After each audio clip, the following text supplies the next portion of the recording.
राग सूही महला पंजवा। सूही राग दे विच सतगुरु पंजवें पातशाह शहीदां दे सरताज शांति दे सोमे गुरबाणी दी रचनाहार धन धन सतगुरु श्री गुरु अर्जन देव साहिब जी महाराज शो पावन फुरमान करते हैं। घर चौथा। चौथे घर सुर ताल दे विच ये शब्द उचार रहे ने। एक ओंकार। वाहिगुरु एक है, ओंकार सर्वदा प्रकाशक है। सतगुर प्रसाद। सत है, चित है, आनंद स्वरूप है। ऐसे वाहिगुरु की प्राप्ति किवें हुंदी है जिहदे विच ऐसे स्वरूप भूत तटस्थी लक्षण हन। सतचित आनंद रूप एक ओंकार की प्राप्ति सतगुरु प्रसाद सतगुरु की कृपा बख्शिश रहमत द्वारा हुंदी है। भली सुहावी छपरी। कहंदे वो छपरी भली चंगी सुहावी शोभनीक है। जा मह गुण गाए। जिहदे विच वाहिगुरु अकाल पुरख दे गुण गाए जाते हैं। ये जिहड़ा पावन शब्द है ये सतगुरु महाराज श्री गुरु अर्जन देव जी ने उस वक्त उचारिया जद श्री गोइंदवाल साहिब तो 3-4 मील पश्चिम की तरफ खानपुरा पठाणा के पिंड के कोलों दी लंघ रहे सन। तरन तारण तो गोइंदवाल साहिब जाते हैं वो लागों की लंघ रहे सी पठाणा के पिंड कोलों दी। उस वेले ठंड का मौसम सी ते उपरों वर्खा शुरू हो गई। सतगुरां दे नाल भाई विधि चंद, भाई पुराणा, भाई जेठा ते भाई गुरदास जी आदਿਕ ब्रह्म ज्ञानी गुरसिख सन। वर्खा पैंदी वेख के सिखा ने कहा कि हे महाराज आप जी आग्ञा करो तां नेड़े ही नगर विच किसी के घर चल के आराम करिए। महाराज साहब जी ने कहा कि भाई जिथे समा गुजर जाए उथे गुजार लेना चाहिए है। असी कित्थे कित्थे फिरांगे तो किहदा किहदा घर वेखांगे। भाई विधि चंद जी कहन लगे कि हे महाराज जी मैनू वेख आउण दिओ। जद विधि चंद जी गए तदों पिंड विच किधरे वेसवावां नच रहीआं सन, किते प्राहुणे उतरे हुए सी। पठाणा ने शराब पीती हुई सी, नाच गाना कर रहे वेख रहे सन। ते जद सिखा ने जाके रहने की गल की अगों उन्होंने मश्करियां कीतियां। उल्टा सीधा बोले तो सारियां जवाब दे दिता कि तुहाडे रहन लई इत्थे पिंड च साडी कोई जगह नहीं है। तो उस वेले भाई विधि चंद जी वापस आ गए। सतगुरु जी कहन लगे कि जेकर आराम करन दा ख्याल है तो चलो भाई फिर जे आप रहना ही है। एक प्रेमी सिख भाई हेमा इतों मील की दूरी ते रहिंदा है। वो प्यारा सिमरन करन वाला है। आप उहदे कोल चल के आराम करते हैं। भाई हेमा शरीर उपर एक कंबली रखिया करता सी ते पिंड तो बाहर बाहर उन्हें कखा कानियां दी शन छपरी पाई हुई सी जिहदे विच बैठ के वो रात दिन सतगुरां नूं आराधदा रहिंदा सी। अपने खेत नूं बीज लिया करदा ते जिहड़े दाणे हुंदे उन्हां नूं आप चक्की विच पीस आटा बना के आउंदे जांदे राहियां नूं प्रशादा छकाउंदा सीगा। 4 प्रशादे पकाउंदा, 2 सवेरे छक लैंदा 8-9 ਵਜੇ ਦੇ ਕਰੀਬ ਤੇ 2 ਰੱਖ ਦਿੰਦਾ। ਜੇ ਕੋਈ ਲੋੜਵੰਦ ਆਉਂਦਾ ਤਾਂ ਉਹਨੂੰ ਛਕਾ ਦਿੰਦਾ, ਜੇ ਕੋਈ ਨਾ ਆਉਂਦਾ ਤਾਂ ਰਾਤ ਨੂੰ ਉਹੀ ਖਾ ਕੇ ਰੱਬ ਰੱਬ ਕਰ ਛੱਡਦਾ। ਕੋਈ ਵੈਸੇ ਵੀ ਰਾਹੀ ਜੋਤੀ ਆਵੇ ਉਹਨੂੰ ਸਪੈਸ਼ਲ ਪਕਾ ਕੇ ਛਕਾਉਂਦਾ। ਉਹ ਭਾਈ ਹੇਮੇ ਦੀ ਛਪਰੀ ਨੂੰ ਸਤਿਗੁਰੂ ਜੀ ਨੇ ਭਾਗ ਲਾਏ ਅਤੇ ਆਪਣੇ ਸਿੱਖਾਂ ਸਮੇਤ ਉਹਦੀ ਛਪਰੀ ਦੇ ਵਿੱਚ ਪਹੁੰਚੇ। ਇੱਥੇ ਗੁਰਦੁਆਰਾ ਅੱਜ ਕੱਲ੍ਹ ਛਾਪਰੀ ਸਾਹਿਬ ਹੈ, ਖਾਨਾਂ ਦਾ ਪਿੰਡ ਉਜੜ ਗਿਆ, ਉੱਥੇ ਨਹੀਂ ਕੱਖ ਹੈ, ਉੱਥੇ ਥੇ ਪਿਆ ਹੈ। ਜਿੱਥੇ ਛਪਰੀ ਸੀਗੀ ਉੱਥੇ ਸੋਨੇ ਦੇ ਕਲਸ਼ ਵਾਲਾ ਗੁਰਦੁਆਰਾ ਲੱਗਾ, ਕਲਸ਼ ਲੱਗਾ ਹੋਇਆ ਅਤੇ ਗੁਰੂ ਘਰ ਸੰਗਮਰਮਰ ਦਾ ਬਣਿਆ ਹੋਇਆ। ਜਦ ਇਹਨੇ ਵੇਖਿਆ ਕਿ ਗੁਰੂ ਸਾਹਿਬ ਜੀ ਆ ਰਹੇ ਨੇ, ਭਾਈ ਹੇਮਾ ਦੂਰੋਂ ਹੀ ਸਤਿਗੁਰਾਂ ਨੂੰ ਆਉਂਦਾ ਵੇਖ ਕੇ ਚੇਤੇ 'ਚ ਬਹੁਤ ਪ੍ਰਸੰਨ ਹੋਇਆ। ਜਿਵੇਂ ਸੂਰਜ ਨੂੰ ਵੇਖ ਕੇ ਕਮਲ ਖਿੜ ਜਾਂਦਾ, ਇਉਂ ਸਤਿਗੁਰਾਂ ਦੇ ਦਰਸ਼ਨ ਕਰਕੇ ਭਾਈ ਹੇਮੇ ਦਾ ਚਿੱਤ ਰੂਪ ਕਮਲ ਖਿੜ ਗਿਆ। ਆਪਣੀ ਭੂਰੀ ਲਾ ਕੇ, ਭੂਰਾ ਕਹਿੰਦੇ ਨੇ ਕੰਬਲ ਨੂੰ ਮਾਲਵੇ ਵਿੱਚ, ਭੂਰੀ ਕਹਿੰਦੇ ਨੇ ਕੰਬਲੀ ਲੋਈ ਨੂੰ, ਅਸੀਂ ਲੋਈ ਕਹਿੰਦੇ ਹਾਂ। ਉਹ ਲਾ ਕੇ ਸਤਿਗੁਰਾਂ ਦੇ ਚਰਨਾਂ ਨੂੰ ਝਾੜਿਆ, ਪ੍ਰੇਮ ਨਾਲ ਛਪਰੀ ਦੇ ਵਿੱਚ ਬਿਠਾਇਆ। ਆਰਾਬ ਚੱਕੀ ਵਿੱਚ ਤਾਜ਼ੇ ਦਾਣੇ ਪੀਸ ਕੇ ਤਾਜ਼ਾ ਆਟਾ ਤਿਆਰ ਕੀਤਾ ਔਰ ਸਤਿਗੁਰਾਂ ਸਮੇਤ ਸਿੱਖਾਂ ਨੂੰ ਪ੍ਰਸ਼ਾਦਾ ਛਕਾਇਆ। ਜਿਵੇਂ ਭਾਈ ਲਾਲੋ ਦੇ ਕੋਧਰੇ ਦੇ ਪ੍ਰਸ਼ਾਦੇ ਨੂੰ ਛਕ ਕੇ ਗੁਰੂ ਨਾਨਕ ਦੇਵ ਜੀ ਪ੍ਰਸੰਨ ਹੋਏ ਸਨ। ਅਤੇ ਭਾਈ ਮਰਦਾਨਾ ਪਹਿਲਾਂ ਦਾ ਨੱਕ ਮੂੰਹ ਜਿਹਾ ਵੱਟਿਆ ਕਿ 7 ਦਿਨ ਦੇ 7 ਰਾਤਾਂ ਹੋ ਗਏ ਰਸਤੇ ਦੇ ਵਿੱਚ ਤੁਰੇ ਆਉਂਦਿਆਂ।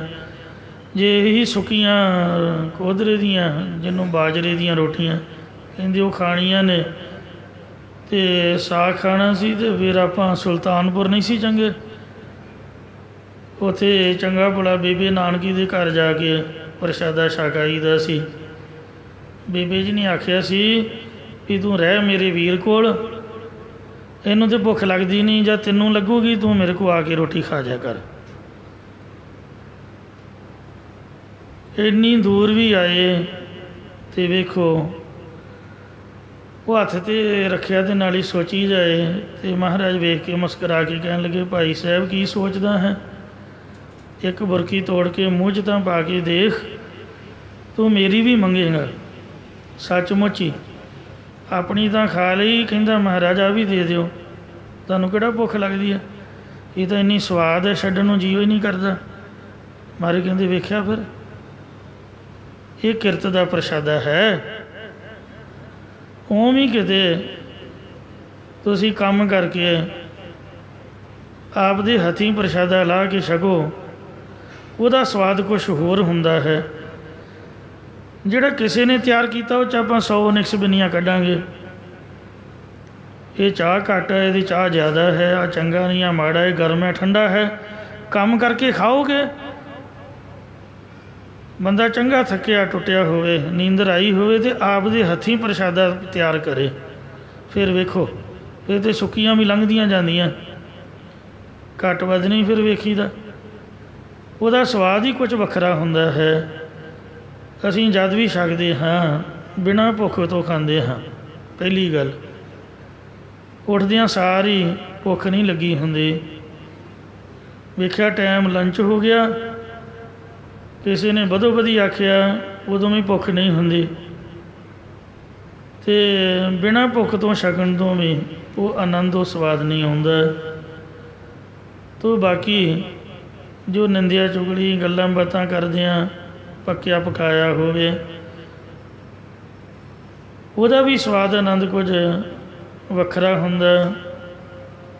ਮਹਾਰਾਜ ਨੇ ਆਖਿਆ ਨਾਨਕ ਫਿੱਕਾ ਬੋਲਿਆ ਤਨ ਮਨ ਫਿੱਕਾ ਹੋਏ।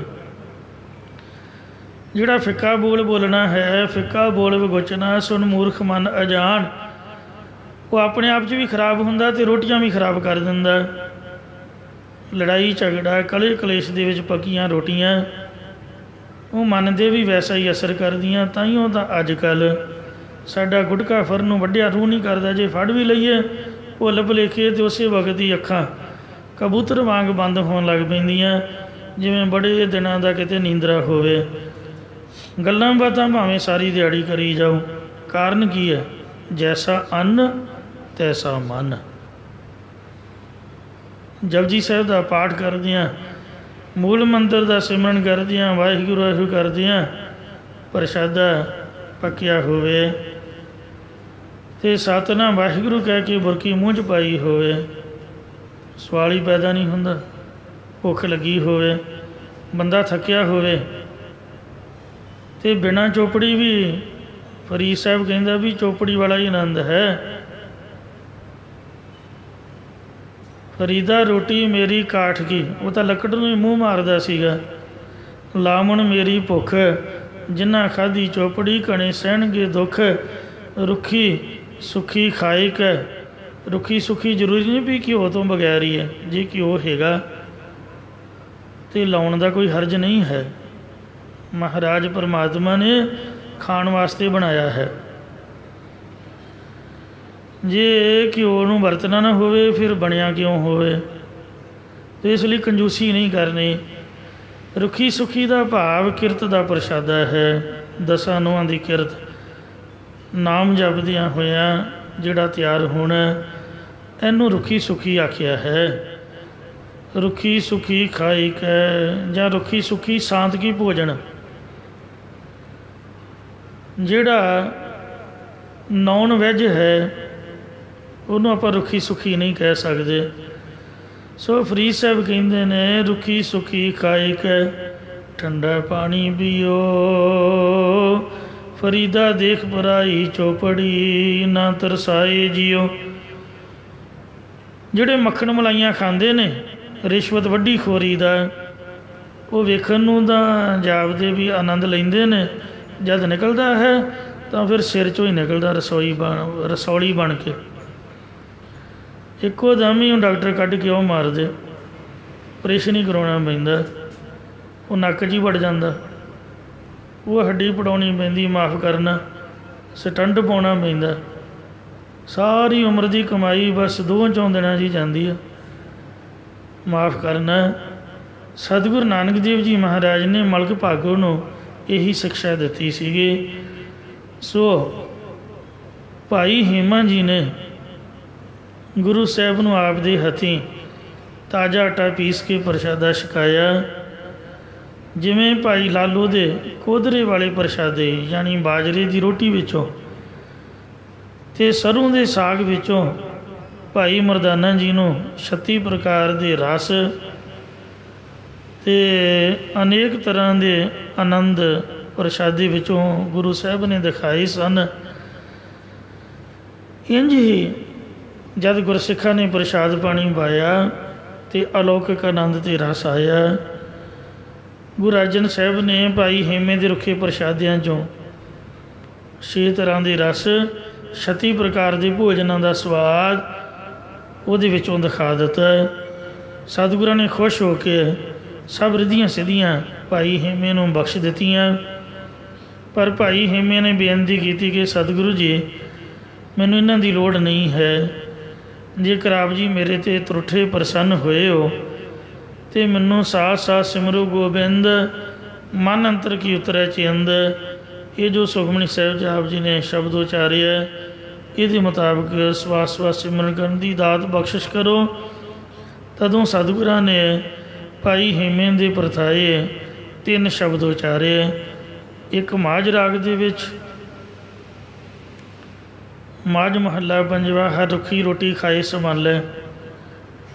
ਅਤੇ ਇੱਕ ਜੈਸਰੀ ਦੀ ਵਾਰ ਦੇ ਵਿੱਚ ਪੌੜੀ ਹੈ, ਪੌੜੀ ਬਸਤਾ ਟੁੱਟੀ ਝੌਂਪੜੀ, ਚੀਰ ਸਭ ਛਿੰਨੈ, ਜਾਤ ਨ ਪਤ ਨ ਆਦਰੋ, ਉਦਿਆਨ ਬਰਮਿੰਨੈ, ਮਿੱਤਰ ਨ ਏਠ ਤਨ ਰੂਪਹੀਣ, ਕਿ ਸਾਗ ਨ ਸਿੰਨੈ। ਮਿੱਤਰ ਨ ਏਠ ਤਨ ਰੂਪਹੀਣ, ਕੇ ਸਾਕ ਨ ਸਿੰਨੈ। ਰਾਜਾ ਸਗਲੀ ਸ੍ਰਿਸ਼ਟ ਕਾ, ਹਰ ਨਾਮ ਮਨ ਭਿੰਨਾ। ਇੱਕ ਆ ਜਿਹੜਾ ਸ਼ਬਦ ਆਪ ਕਥਾ ਸਰਵਣ ਕਰਨ ਲਈ ਜਾ ਰਹੇ ਹੋ, ਇਹ ਸੂਹੀ ਰਾਗ ਦੇ ਅੰਦਰ ਸਤਿਗੁਰੂ ਪੰਜਵੇਂ ਪਾਤਸ਼ਾਹ ਨੇ ਭਾਈ ਹੇਮੇ ਦੀ ਝੌਂਪੜੀ ਦੇ ਵਿੱਚ ਸਾਧ ਸੰਗਤ ਜੀਓ ਸਾਰੀ ਰਾਤ ਅਖੰਡ ਕੀਰਤਨ ਹੁੰਦਾ ਰਿਹਾ ਅਤੇ ਉੱਥੇ ਮਹਾਰਾਜ ਨੇ ਝੌਂਪੜੀ 'ਚ ਬਹਿ ਕੇ ਇਹ ਸ਼ਬਦ ਉਚਾਰਿਆ। ਜਿਹੜੀ ਗੁਰਬਾਣੀ ਹੈ ਇਹ ਸੋਨੇ ਦੇ ਮਹੱਲਾਂ 'ਚ ਨਹੀਂ ਉਚਾਰੀ ਹੋਈ। ਇਸ ਤਰ੍ਹਾਂ ਹੀ ਰਾਹ ਖਹਿੜੇ ਜਾਂਦੇ ਆ ਜੰਗਲ ਵੇਲਿਆਂ 'ਚ, ਜਿੱਥੇ ਸਾਹਿਬ ਬੈਠਦੇ ਉੱਥੇ ਜੰਗਲ 'ਚ ਮੰਗਲ ਲਾ ਲੈਂਦੇ ਸਨ। ਐਸੀ ਮਹਾਰਾਜ ਦੀ ਕਿਰਪਾ ਸੀਗੀ। ਇਹ ਜਿਹੜੀ ਧੁਰ ਕੀ ਬਾਣੀ ਹੈ ਬਖਸ਼ਿਸ਼ਾਂ ਭਰੀ ਹੈ। ਹਰ ਇਹਦਾ ਕਾਰਨ ਕਿਤੇ ਨਾ ਕਿਤੇ ਉਚਾਰਨ ਦਾ ਹੋਇਆ ਹੈ। ਅੰਤਰਜਾਮੀ ਸਤਿਗੁਰੂ ਜੀ ਨੇ ਭਾਈ ਹੇਮਾ ਜੀ ਦੇ ਕੋਲ ਪਾਣੀ ਦਾ ਪ੍ਰਬੰਧ ਨਾ ਹੁੰਦਾ ਵੇਖ ਕੇ ਕਿਹਾ ਕਿ ਭਾਈ ਹੇਮਾ ਉਹ ਬਾਹਰ 8 ਨੁਕਰੀ ਟੀਮ ਨੂੰ ਚੁੱਕ। ਭਾਈ ਹੇਮੇ ਨੇ ਬਚਨ ਮੰਨ ਕੇ ਉਹ ਟੀਮ ਚੁੱਕੀ ਤਾਂ ਹੇਠੋਂ ਪਾਣੀ ਦਾ 100ਵਾਂ ਫੁੱਟ ਆਇਆ ਅਤੇ ਉਹ ਸਾਰਾ ਜਿੰਨਾ ਵੀ ਧਰਤੀ ਦੇ ਵਿੱਚ ਟੋਆ ਸੀਗਾ ਉਹ ਸਾਰਾ ਸਰੋਵਰ ਪਾਣੀ ਨਾਲ ਭਰ ਗਿਆ। ਉਸ ਵੇਲੇ ਸਤਿਗੁਰੂ ਜੀ ਨੇ ਵਰ ਦਿੱਤਾ ਕਿ ਪਾਣੀ ਕਦੀ ਨਹੀਂ ਸੁੱਕੇਗਾ, 8 ਗੁਣਾ ਭਰਿਆ ਹੀ ਰਹੇਗਾ। ਜੋ ਵੀ ਮਾਈ ਬੀਬੀ ਭੈਣ ਭਾਵਨਾ ਦੇ ਨਾਲ ਇੱਥੇ ਇਸ਼ਨਾਨ ਕਰੇਗੀ ਉਹਦੀ 18 ਦੀ ਬਿਮਾਰੀ ਨਾਸ਼ ਹੋ ਜਾਵੇਗੀ। 8 ਮਹੀਨਿਆਂ ਬਾਅਦ ਗਰਭ ਦੇ ਅੰਦਰ ਹੀ ਬੱਚਾ ਚੜ੍ਹਾਈ ਕਰ ਜਾਂਦਾ ਹੈ। ਸੋ ਇਹ ਨਾਮਰਾਦ ਬਿਮਾਰੀ ਸਰੋਵਰ 'ਚ ਇਸ਼ਨਾਨ ਕਰਨ ਤੋਂ ਖਤਮ ਹੋ ਜਾਏਗੀ। ਇਉਂ ਬਚਨ ਬਿਲਾਸ ਕਰਦੇ ਹਾਂ। ਸੋਹੀ ਰਾਗ ਦੇ ਅੰਦਰ ਚੌਥੇ ਸੁਰਤਾਲ ਦੇ ਵਿੱਚ ਇਹ ਸ਼ਬਦ ਉਚਾਰਨ ਕਰ ਰਹੇ ਹਨ। ਭਲੀ ਸੁਹਾਵੀ ਛਾਪਾਰੀ। ਇਹ ਗੁਰਸਿੱਖੋ ਜੋ ਭਾਈ ਹੇਮੇ ਦੀ ਇਹ ਛਪਰੀ ਛੰਨ ਘਾਹ ਫੂਸ ਦੀ ਕੁਟੀਆ ਇਹ ਭਲੀ ਚੰਗੀ ਅਤੇ ਸੁਹਾਵੀ ਸੋਹਮਨੀਕ ਹੈ। ਜਾ ਮਹ ਗੁਣ ਗਾਏ। ਜਿਸ ਵਿੱਚ ਬੈਠ ਕੇ ਅਸੀਂ ਵਾਹਿਗੁਰੂ ਦੇ ਗੁਣ ਗਾਉਣਾ ਕੀਤੇ ਹਨ। ਭਾਈ ਹੇਮੇ ਜੀ ਗੁਣ ਗਾਇਨ ਕਰਦੇ ਹਨ। ਭਾਈ ਹੇਮਾ ਸੁੱਤਾ ਹੀ ਨਹੀਂ ਸਾਰੀ ਰਾਤ, ਮਹਾਰਾਜ ਦੇ ਚਰਨੀ ਘੁੱਟਦਾ ਰਿਹਾ ਅਤੇ ਸਤਿਗੁਰੂ ਜੀ ਨੂੰ ਪੁੱਛਦਾ ਰਿਹਾ। ਸਤਿਗੁਰੂ ਜੀ ਸਾਧ ਸੰਗਤ ਜੀ ਕਥਾ ਕਰਕੇ ਸੁਣਾਉਂਦੇ ਰਹੇ, ਕੀਰਤਨ ਸੁਣਾਉਂਦੇ ਰਹੇ, ਬਾਣੀ ਦੀ ਵਿਚਾਰ ਹੁੰਦੀ ਰਹੀ। ਰਾਤ ਪਤਾ ਹੀ ਨਹੀਂ ਕਿੱਥੇ ਲੰਘ ਗਈ, ਜਾਗਦਿਆਂ ਹੀ, ਸੌਣ ਦਾ ਪਤਾ ਹੀ ਨਹੀਂ। ਅਖੰਡ ਕੀਰਤਨ ਤਿਨ ਭੋਜਨ ਚੂਰਾ ਕਹੋ ਨਾਨਕ ਜੇ ਸਤਿਗੁਰ ਪੂਰਾ। ਜਿਵੇਂ ਕ੍ਰਿਸ਼ਨ ਭਗਵਾਨ ਜੀ ਨੇ ਸੁਦਾਮੇ 'ਤੇ ਕਮੈਂਟ ਕਰਨ ਤੋਂ ਦੁਰਯੋਧਨ ਨੂੰ ਆਖਿਆ ਸੀਗਾ ਕਿ ਹੇ ਦੁਰਯੋਧਨ, ਜਦ ਉਹਨੇ ਕਿਹਾ ਗੋਲੇ ਦੇ ਘਰ ਜਾ ਕੇ ਸੁੱਖ ਹੈ, ਤੂੰ ਗੋਲੇ ਦੇ ਘਰ ਜਾ ਕੇ ਕੀ ਸੁੱਖ ਲਿਆ? ਉਹ ਕਹਿਣ ਲੱਗਾ ਤੈਨੂੰ ਕੀ ਪਤਾ, ਤੂੰ ਤਾਂ ਕਰਪਟ ਬੰਦਾ, ਨਿੰਦਿਆ ਚੁਗਲੀ ਈਰਖਾ ਛਲ ਫਰੇਬ ਵਾਲਾ ਕਰੋਧੀ ਬੰਦਾ, ਤੈਨੂੰ ਕੀ ਪਤਾ ਇਹਨਾਂ ਗੱਲਾਂ ਦਾ? ਰੱਬ ਦੇ ਘਰ ਦੀਆਂ ਗੱਲਾਂ ਤੈਨੂੰ ਕੀ ਪਤਾ, ਤੂੰ ਕੀ ਜਾਣੇ ਸੰਗਤ ਦਾ ਆਨੰਦ ਕੀ ਹੈ। ਸੋ ਕ੍ਰਿਸ਼ਨ ਜੀ ਨੇ ਉਚਾਰਿਆ, ਬਾਣੀ ਦੇ ਵਿੱਚ ਜ਼ਿਕਰ ਆਉਂਦਾ ਹੈ, ਕਹਿੰਦੇ ਖੀਰ ਸਮਾਨ ਸਾਗ ਮੈਂ ਪਾਇਆ। ਜਦ ਡਾਕਟਰ ਕਹਿ ਦਿੰਦੇ ਨੇ ਨਾ ਵੀ ਤੇਰਾ ਬਲੱਡ ਪ੍ਰੈਸ਼ਰ ਵੱਧ ਗਿਆ, ਤੇਰੀ ਸ਼ੂਗਰ ਵੱਧ ਗਈ, ਉਦੋਂ ਬੰਦੇ ਨੂੰ ਪਤਾ ਲੱਗਦਾ ਵੀ ਜਿਹੜੀ ਸਾਦੀ ਰੋਟੀ ਹੁੰਦੀ ਉਹਦੀ ਕੀਮਤ ਕੀ ਹੈ। ਆ ਜਿਹੜੇ ਤੜਕੇ ਤੁੜਕੇ ਮਿਰਚ ਮਸਾਲੇ ਘਿਓ ਘਿਆ ਤਲੀਆਂ ਫਲੀਆਂ ਫਾਸਟ ਫੂਡ ਇਹ ਚੀਜ਼ਾਂ ਜਦੋਂ ਡਾਕਟਰ ਕਹਿ ਕੇ ਬੰਦ ਕਰਾਉਂਦਾ ਉਦੋਂ ਸੋਝੀ ਆਉਂਦੀ ਹੈ। ਜਿਹੜਾ ਪੁਰਾਣਾ ਜੱਟਾਂ ਵਾਲਾ ਖਾਣਾ ਸੀਗਾ ਉਹਦੇ ਨਾਲ ਦੀ ਕਿਸੇ ਰੀਸ ਤੋੜੋ ਖੜ ਲੈਣੀ। ਹੁਣ ਤਾਂ ਕੈਨੇਡਾ ਅਮਰੀਕਾ ਵਾਲੇ ਗੋਰੇ ਵੀ ਮੰਨ ਗਏ ਨੇ ਵੀ ਸਾਡੇ ਨੂੰ ਇਹ ਚੀਜ਼ਾਂ ਚੰਗੀਆਂ ਹਨ, ਇੰਡੀਅਨ ਖਾਣੇ ਨੂੰ ਉਹ ਪਸੰਦ ਕਰਨ ਲੱਗ ਪਏ ਨੇ ਅਤੇ ਬਣਾਉਣ ਦੀ ਉਹਨਾਂ ਜਾਚ ਸਿੱਖ ਲਈ ਹੈ। ਨਹੀਂ ਤਾਂ ਗੁੱਲੀ ਜੀ ਬਣਾ ਕੇ ਮੂੰਹ 'ਚ ਤੁੰਨੀ ਰੱਖਦੇ, ਰੋਟੀ ਖਾਣ ਦਾ ਪਤਾ ਹੀ ਨਹੀਂ। ਹੁਣ ਉਹ ਵੀ ਪ੍ਰਸ਼ਾਦਾ ਛਕਣ ਲੱਗ ਪਏ ਨੇ। ਸੋ ਭਗਵਾਨ ਜੀ ਕਹਿਣ ਲੱਗੇ ਵੀ ਜਿਹੜਾ ਸਾਗ ਇਹਨੇ ਬਣਾ ਕੇ ਖਵਾਇਆ, ਸਰੋਂ ਦਾ ਸਾਗ ਹੋਵੇ ਬਣਿਆ ਸਹੀ ਤਰੀਕੇ ਨਾਲ, ਅਤੇ ਲੂਣ ਪਾਉਣ ਦੀ ਲੋੜ ਹੀ ਨਹੀਂ, ਬਿਨਾਂ ਹੀ ਲੂਣ ਤੋਂ ਉਹ ਇੰਨਾ ਮਿੱਠਾ ਹੁੰਦਾ ਜਿਵੇਂ ਖੰਡ ਪਾਈ ਹੋਵੇ। ਇਸ ਵਾਸਤੇ ਭਗਵਾਨ ਕਹਿਣ ਲੱਗੇ ਉਹਨੂੰ ਲੂਣ ਪਾਉਣ ਦਾ ਚੇਤਾ ਭੁੱਲ ਗਿਆ ਸੀਗਾ, ਇਸ ਕਰਕੇ ਉਹ ਖੀਰ ਕਹਿੰਦੇ ਨੇ ਦੁੱਧ ਨੂੰ, ਦੁੱਧ ਜਿਵੇਂ ਆਪਣੇ ਆਪ 'ਚ ਮਿੱਠਾ ਹੁੰਦਾ, ਇਉਂ ਜਿਹੜੀ ਸਰੋਂ ਅਸਲੀ ਵਧੀਆ ਹੈ ਉਹ ਆਪਣੇ ਆਪ ਦੇ ਵਿੱਚ ਮਿੱਠੀ ਹੁੰਦੀ ਹੈ। ਕਹਿੰਦੇ ਖੀਰ ਸਮਾਨ ਸਾਗ ਮੈਂ ਪਾਇਆ, ਮਿੱਠੇ ਦੁੱਧ ਦੀ ਤਰ੍ਹਾਂ ਮੈਂ ਸਾਗ ਦਾ ਸਵਾਦ ਆਨੰਦ ਪਾਇਆ। ਉਹਨੇ ਲੂਣ ਹੀ ਨਹੀਂ ਪਾਇਆ ਅਤੇ ਭਗਵਾਨ ਨੇ ਮੰਗਿਆ ਹੀ ਕੋਈ ਨਹੀਂ। ਗੁਣ ਗਾਵਤ ਰਹਿਣ ਬਿਹਾਨੀ, ਜੋ ਫਾਇਦੇ ਵਾਲੀ ਗੱਲ ਹੋਈ, ਤੇਰੇ ਕੋਲ ਮੈਂ ਆਉਂਦਾ, ਤੂੰ 100 ਚੁਗਲੀਆਂ ਮਾਰਨੀਆਂ, ਨਿੰਦਿਆ ਕਰਨੀ ਸੀ ਪਾਂਡਵਾਂ ਦੀ, ਅਤੇ ਮੈਨੂੰ ਦੁਖੀ ਪਰੇਸ਼ਾਨ ਕਰਨਾ ਸੀ, ਅਤੇ ਇਸ ਵਾਸਤੇ ਤੇਰੀ ਨਿੰਦਿਆ ਚੁਗਲੀ ਤੋਂ ਵੀ ਬਚੇ ਅਤੇ ਮਹਾਰਾਜ ਦੇ ਗੁਣ ਵੀ ਗਾ ਕੇ ਸਮਾਂ ਸਫਲ ਹੋਇਆ।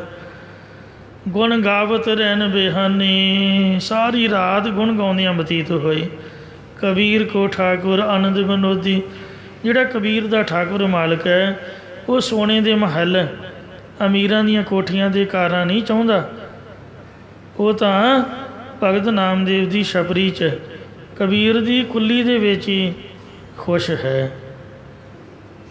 ਤੋ ਭਗਤ ਰਵਿਦਾਸ ਜੀ ਜੁੱਤੀਆਂ ਗੰਢਦਾ ਹੀ ਉਹਨੂੰ ਚੰਗਾ ਲੱਗਦਾ ਹੈ, ਐਸਾ ਮਹਾਰਾਜ ਦਾ ਸੁਭਾਵ ਹੈ।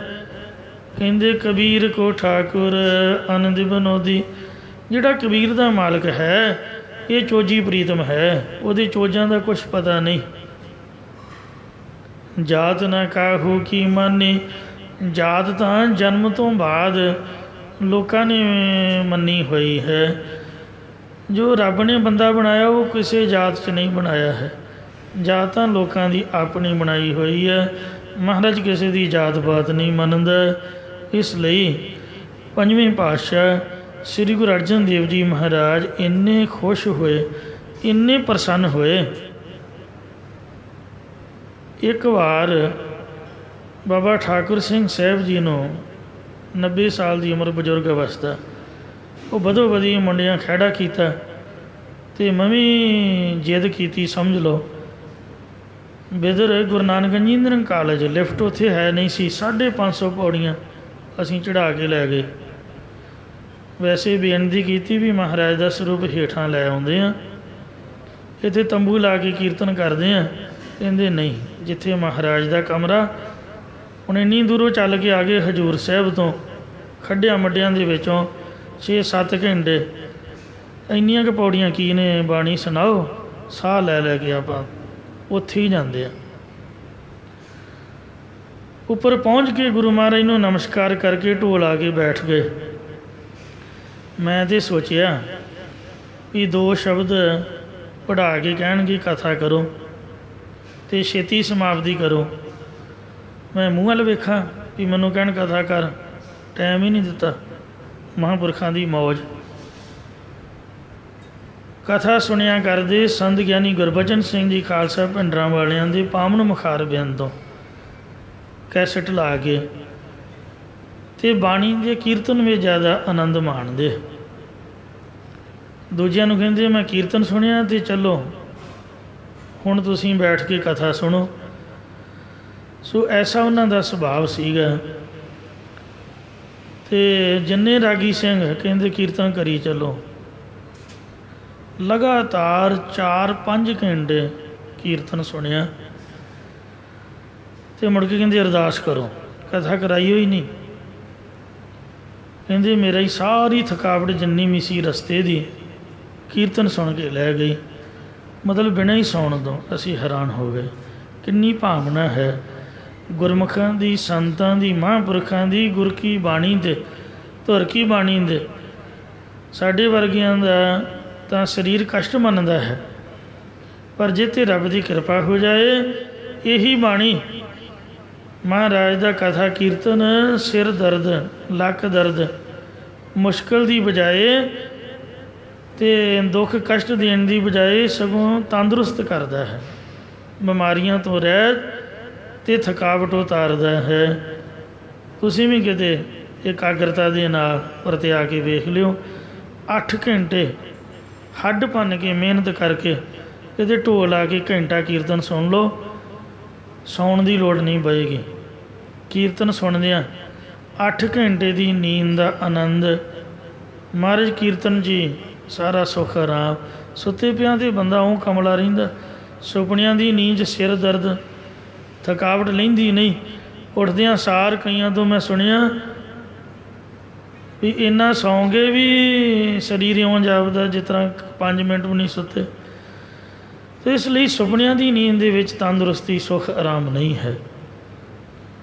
ਇਕਾਗਰਤਾ ਦੇ ਵਿੱਚ ਸੁੱਖ ਹੈ, ਭਾਵੇਂ ਸੁੱਤੇ ਪਿਆਂ ਹੋਵੇ ਅਤੇ ਭਾਵੇਂ ਜਾਗਦਿਆਂ ਹੋਵੇ। ਇਸ ਲਈ ਧੰਨ ਗੁਰੂ ਅਰਜਨ ਦੇਵ ਜੀ ਮਹਾਰਾਜ ਸਾਰੀ ਰਾਤ ਅਖੰਡ ਕੀਰਤਨ ਕਰਦੇ ਰਹੇ, ਗੁਰਮਤਿ ਵਿਚਾਰ ਹੁੰਦੀ ਰਹੀ। ਭਾਈ ਹੀਮਾ ਸੇਵਾ ਦੇ ਵਿੱਚ ਹਾਜ਼ਰ ਰਿਹਾ। ਸਤਿਗੁਰੂ ਪਾਤਸ਼ਾਹ ਫਰਮਾਉਂਦੇ, ਇਹ ਗੁਰਸਿੱਖੋ, ਭਾਈ ਹੀਮੇ ਦੀ ਜਿਹੜੀ ਛਪਰੀ ਛੰਨ ਹੈ, ਕਾਫ ਉਸ ਦੀ ਕੁਟੀਆ, ਇਹ ਭਲੀ ਚੰਗੀ ਅਤੇ ਸੁਹਾਵੀ ਸ਼ੋਭਨੀਕ ਹੈ। ਪੁਰਾਣਾ ਟਾਈਮ ਸੀਗਾ, ਸਿੱਖ ਗਰੀਬ ਹੁੰਦੇ ਸੀਗੇ, ਗੁਰਦੁਆਰੇ ਵੀ ਕੱਚੇ ਹੁੰਦੇ ਸੀ। ਪਾਕਿਸਤਾਨ ਦੇ ਵਿੱਚ ਅਜੇ ਵੀ ਇੱਕ ਗੁਰਦੁਆਰਾ ਕੱਚਾ ਹੈ, ਪਰ ਸਿੱਖਾਂ ਦੇ ਮਨ ਬੜੇ ਪੱਕੇ ਸੀਗੇ, ਸ਼ਰਧਾ ਸੀ, ਸਿਦਕ ਸੀ, ਭਰੋਸਾ ਸੀਗਾ।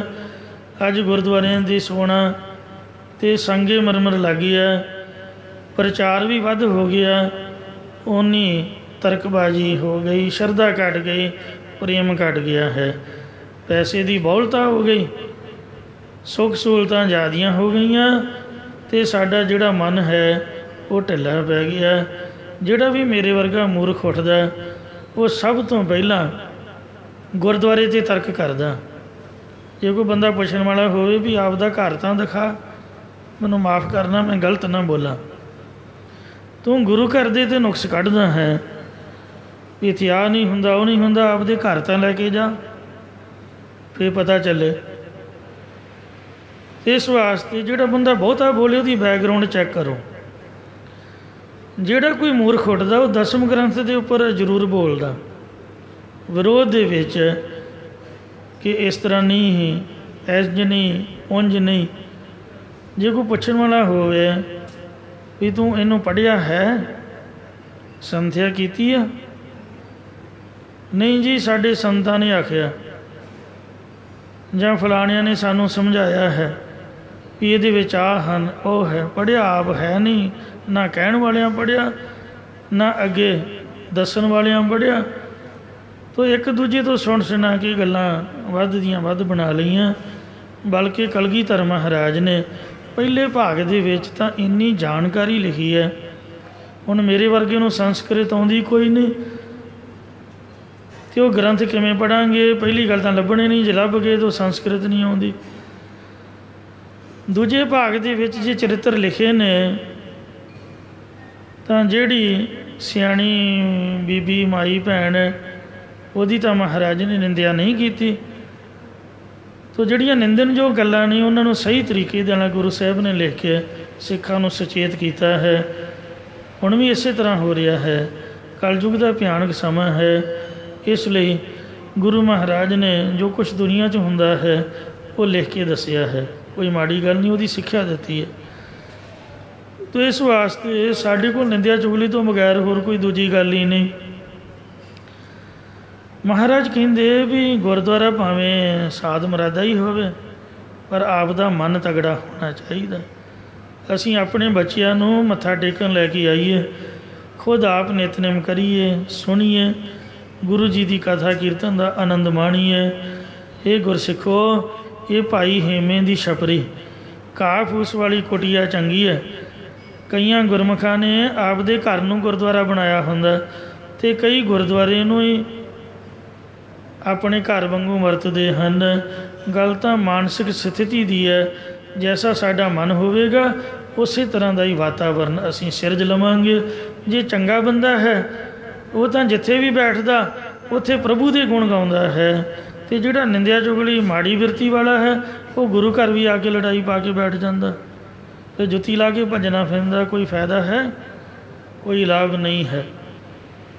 ਮਾਸ ਦੇ ਉੱਪਰ ਬੋਲੀ ਜਾਣਾ, ਬਲਕਿ ਗੁਰੂ ਕੇ ਲੰਗਰ ਕਿਤੇ ਵੀ ਦਾਲ ਫੁਲਕੇ ਤੋਂ ਬਗੈਰ ਇਹੋ ਜਿਹੀ ਚੀਜ਼ ਇਤਰਾਜ਼ਯੋਗ ਨਹੀਂ ਵਰਤਾਈ ਜਾਂਦੀ। ਜਿੰਨਾ ਮਰਜ਼ੀ ਕੋਈ ਬੋਲੇ, ਪਰ ਗੁਰੂ ਕੇ ਲੰਗਰ 'ਚ ਸਾਧ ਮੁਰਾਦਾ ਦਾਲ ਫੁਲਕਾ ਹੀ ਹੈ। ਕਿਤੇ ਮਰਜ਼ੀ ਦੇਖ ਲਓ, ਹਜ਼ੂਰ ਸਾਹਿਬ ਚਲੇ ਜਾਓ, ਉੱਥੇ ਵੀ ਲੰਗਰ 'ਚ ਦਾਲ ਫੁਲਕਾ ਹੀ ਵਰਤਦਾ। ਜਿੱਥੇ ਮਰਜ਼ੀ ਚਲੇ ਜਾਓ ਖੀਰ ਕੜਾਹੀ ਤੁਸੀਂ ਛਕੋਗੇ, ਫਿਰ ਨਿੰਦਿਆ ਦਾ ਮਤਲਬ ਕੀ ਹੋਇਆ? ਨਿਹੰਗ ਸਿੰਘ ਸੰਪਰਦਾ ਵਾਲੇ ਗੁਰਮੁਖ ਸ੍ਰੀ ਦਸਮ ਗ੍ਰੰਥ ਦਾ ਪਾਠ ਕਰਦੇ ਨੇ, ਕਥਾ ਕਰਦੇ। ਗਿਆਨੀ ਹਰਭਜਨ ਸਿੰਘ ਢੁੱਡੀਕੀ ਵਾਲਿਆਂ ਨੇ ਉਹ ਤਾਂ ਨੈੱਟ 'ਤੇ ਚਾੜ੍ਹ ਦਿੱਤੀ, ਸੁਣ ਕੇ ਵੇਖੋ। ਬਚਿੱਤਰ ਨਾਟਕ ਦੇ ਵਿੱਚ ਕਲਗੀਧਰ ਨੇ ਆਪ ਦੀ ਸਾਖੀ ਲਿਖੀ ਹੈ। ਅਤੇ ਉਹ ਹਰੇਕ ਗੱਲ 'ਤੇ ਤਰਕ, ਹਰੇਕ ਗੱਲ 'ਤੇ ਤਰਕ, ਐਸਾ ਨਹੀਂ ਹੋਣਾ ਚਾਹੀਦਾ। ਗੁਰੂ ਮਹਾਰਾਜ ਦੇ ਚਰਨਾਂ ਵਿੱਚ ਪਹੁੰਚ ਕੇ ਸਾਡੀ ਸ਼ਰਧਾ, ਪ੍ਰੇਮ, ਭਰੋਸਾ, ਸਿਦਕ ਵਧਣਾ ਚਾਹੀਦਾ ਹੈ। ਭਾਈ ਹੇਮਾ ਇੱਕ ਬਹੁਤ ਚੰਗਾ ਇਨਸਾਨ, ਜਿਹਦੀ ਛਪਰੀ ਇੱਕ ਗੁਰਦੁਆਰੇ ਦੀ ਤਰ੍ਹਾਂ ਹੈ। ਕਿਉਂਕਿ ਜਿਵੇਂ ਗੁਰੂ ਘਰ ਦੇ ਵਿੱਚ ਕਥਾ ਸੁਣੀਦੀ ਆ, ਕੀਰਤਨ ਸੁਣੀਦਾ, ਇਉਂ ਸਾਰੀ ਰਾਤ ਕੀਰਤਨ ਹੁੰਦਾ ਰਿਹਾ, ਪ੍ਰਭੂ ਦੇ ਗੁਣ ਗਾਏ ਜਾਂਦੇ ਰਹੇ। ਇਸ ਲਈ ਗੁਰੂ ਘਰ ਦੀ ਤਰ੍ਹਾਂ ਸ਼ੋਭਨੀਕ ਹੈ ਗੁਰਦੁਆਰਾ ਹਰ ਕੀਰਤਨ ਸੁਣੀਏ, ਸਤਿਗੁਰ ਭੇਟ ਹਰ ਜਸ ਮੁਖ ਪਣੀਐ। ਕਿਤਹਿ ਕਾਮ ਨ ਤੌਲ ਹਰ, ਜਾਮਹਿ ਗੁਣ ਗਾਏ। ਜਿਸ ਛਪਰੀ ਦੇ ਵਿੱਚ ਬੈਠ ਕੇ ਅਸੀਂ ਵਾਹਿਗੁਰੂ ਦੇ ਗੁਣ ਗਾਏ ਨੇ, ਜਾਂ ਭਾਈ ਹੇਮਾ ਜੀ ਗੁਣ ਗਾਇਨ ਕਰਦੇ ਹਨ। ਕਿਤਹਿ ਕਾਮ ਨ ਤੌਲ ਹਰ, ਜਿਹੜੇ ਧੌਲਰ ਚਿੱਟੇ ਰਾਜ ਮੰਦਰ ਖਾਨਪੁਰ ਵਾਲੇ, ਪਠਾਣਾਂ ਦਾ ਪਿੰਡ ਵਾਲੇ, ਅਤੇ ਉਹ ਕਿਸੇ ਵੀ ਕੰਮ ਨਹੀਂ ਹਨ। ਜਿਹੜੇ ਕਿਸੇ ਸੰਤ ਦੇ, ਸਾਧ ਦੇ ਕੰਮ ਨਹੀਂ ਆਏ। ਉਹਨਾਂ ਵੱਡੇ ਵੱਡੇ ਮਕਾਨਾਂ ਦਾ ਕੀ ਫਾਇਦਾ ਹੋਇਆ? ਵੱਡੇ ਵੱਡੇ ਚੁਬਾਰਿਆਂ ਦਾ ਕੀ ਲਾਭ ਹੋਇਆ? ਸੋ ਕਬੀਰ ਸਾਹਿਬ ਜੀ ਦਾ ਵਚਨ ਹੈ, ਕਬੀਰ ਜਾ ਕਰ ਸਾਧ ਨਾ ਸੇਵੀਐ। ਜਿਨ੍ਹਾਂ ਘਰਾਂ ਦੇ ਵਿੱਚ ਸਾਧੂ ਸੰਤਾਂ ਦੀ ਸੇਵਾ ਨਹੀਂ ਹੁੰਦੀ, ਹਰ ਕੀ ਸੇਵਾ ਨਾਹੀਂ, ਹਰੀ ਦਾ ਸਿਮਰ ਨਹੀਂ ਹੈ, ਤੇ ਕਰ ਮਰ ਹਟ ਸਾਰਖੇ, ਭੂਤ ਬਸੈ ਤਿਨ ਮਾਹੇ। ਉਹ ਘਰ ਮੜੀਆਂ ਸਮਝੋ, ਰਹਿਣ ਵਾਲੇ ਭੂਤ ਨੇ ਸਮਝੋ। ਘਰ ਮੰਦਰ ਹਟ ਨਾਲੇ ਸੋਹੇ, ਉਹ ਘਰ ਕੱਚੇ ਅਤੇ ਮੰਦਰ ਪੱਕੇ ਸ਼ੋਭਨੀਕ ਹਨ, ਜਿਸ ਵਿੱਚ ਨਾਮ ਨਿਵਾਸੀ ਰਾਮ। ਇਹ ਭਾਈ ਜਿਨ੍ਹਾਂ 'ਚ ਵਾਹਿਗੁਰੂ ਜੀ ਦੇ ਨਾਮ ਦਾ ਵਾਸਾ ਹੈ। ਤੋ ਇਸ ਲਈ ਵੱਡੇ ਵੱਡੇ ਚਿੱਟੇ ਰਾਜ ਮੰਦਰ ਖਾਨਪੁਰ ਵਾਲੇ ਕਿਸੇ ਵੀ ਕੰਮ ਨਹੀਂ ਹਨ। ਜਿਤ ਹਰ ਬਿਸਰਾਏ, ਜਿਹਦੇ ਵਿੱਚ ਰਹਿਣ ਵਾਲੇ ਲੋਕ ਹਰੀ ਪਰਮੇਸ਼ਰ ਨੂੰ ਭੁਲਾ ਦਿੰਦੇ ਹਨ। ਕਿਸੇ ਵੇਲੇ ਵੀ ਵਾਹਿਗੁਰੂ ਜੀ ਦਾ ਨਾਮ ਨਹੀਂ ਜਪਣਾ। ਭੂਤਾਂ ਪ੍ਰੇਤਾਂ ਦੀ ਤਰ੍ਹਾਂ ਇੱਕ ਦੂਜੇ ਨੂੰ ਤੰਗ ਕਰਦੇ ਰਹਿਣਾ। ਭੂਤਾਂ ਦਾ ਕੰਮ ਹੁੰਦਾ ਚੰਬੜ ਕੇ ਕਿਸੇ ਨੂੰ ਦੁੱਖ ਦੇਣਾ, ਚੰਬੜੇ ਰਹਿਣਾ, ਬਸ ਕਲੇ ਕਲੇ ਛਪਾਈ ਰੱਖਣਾ। ਪੁੱਤ ਜੇ ਨੂਰ, ਪੁੱਤ ਨੇ ਮਾਂ ਦੇ ਗਲ ਪਏ ਰਹਿਣਾ, ਅਤੇ ਮਾਂ ਨੇ ਨੂੰਹਾਂ ਨਾਲ ਲੜਦੇ ਰਹਿਣਾ। ਇਸ ਲਈ ਪੁੱਤ ਵੀ ਭੂਤ ਨਾ ਅਤੇ ਮਾਂ ਵੀ ਭੂਤ ਨਹੀਂ।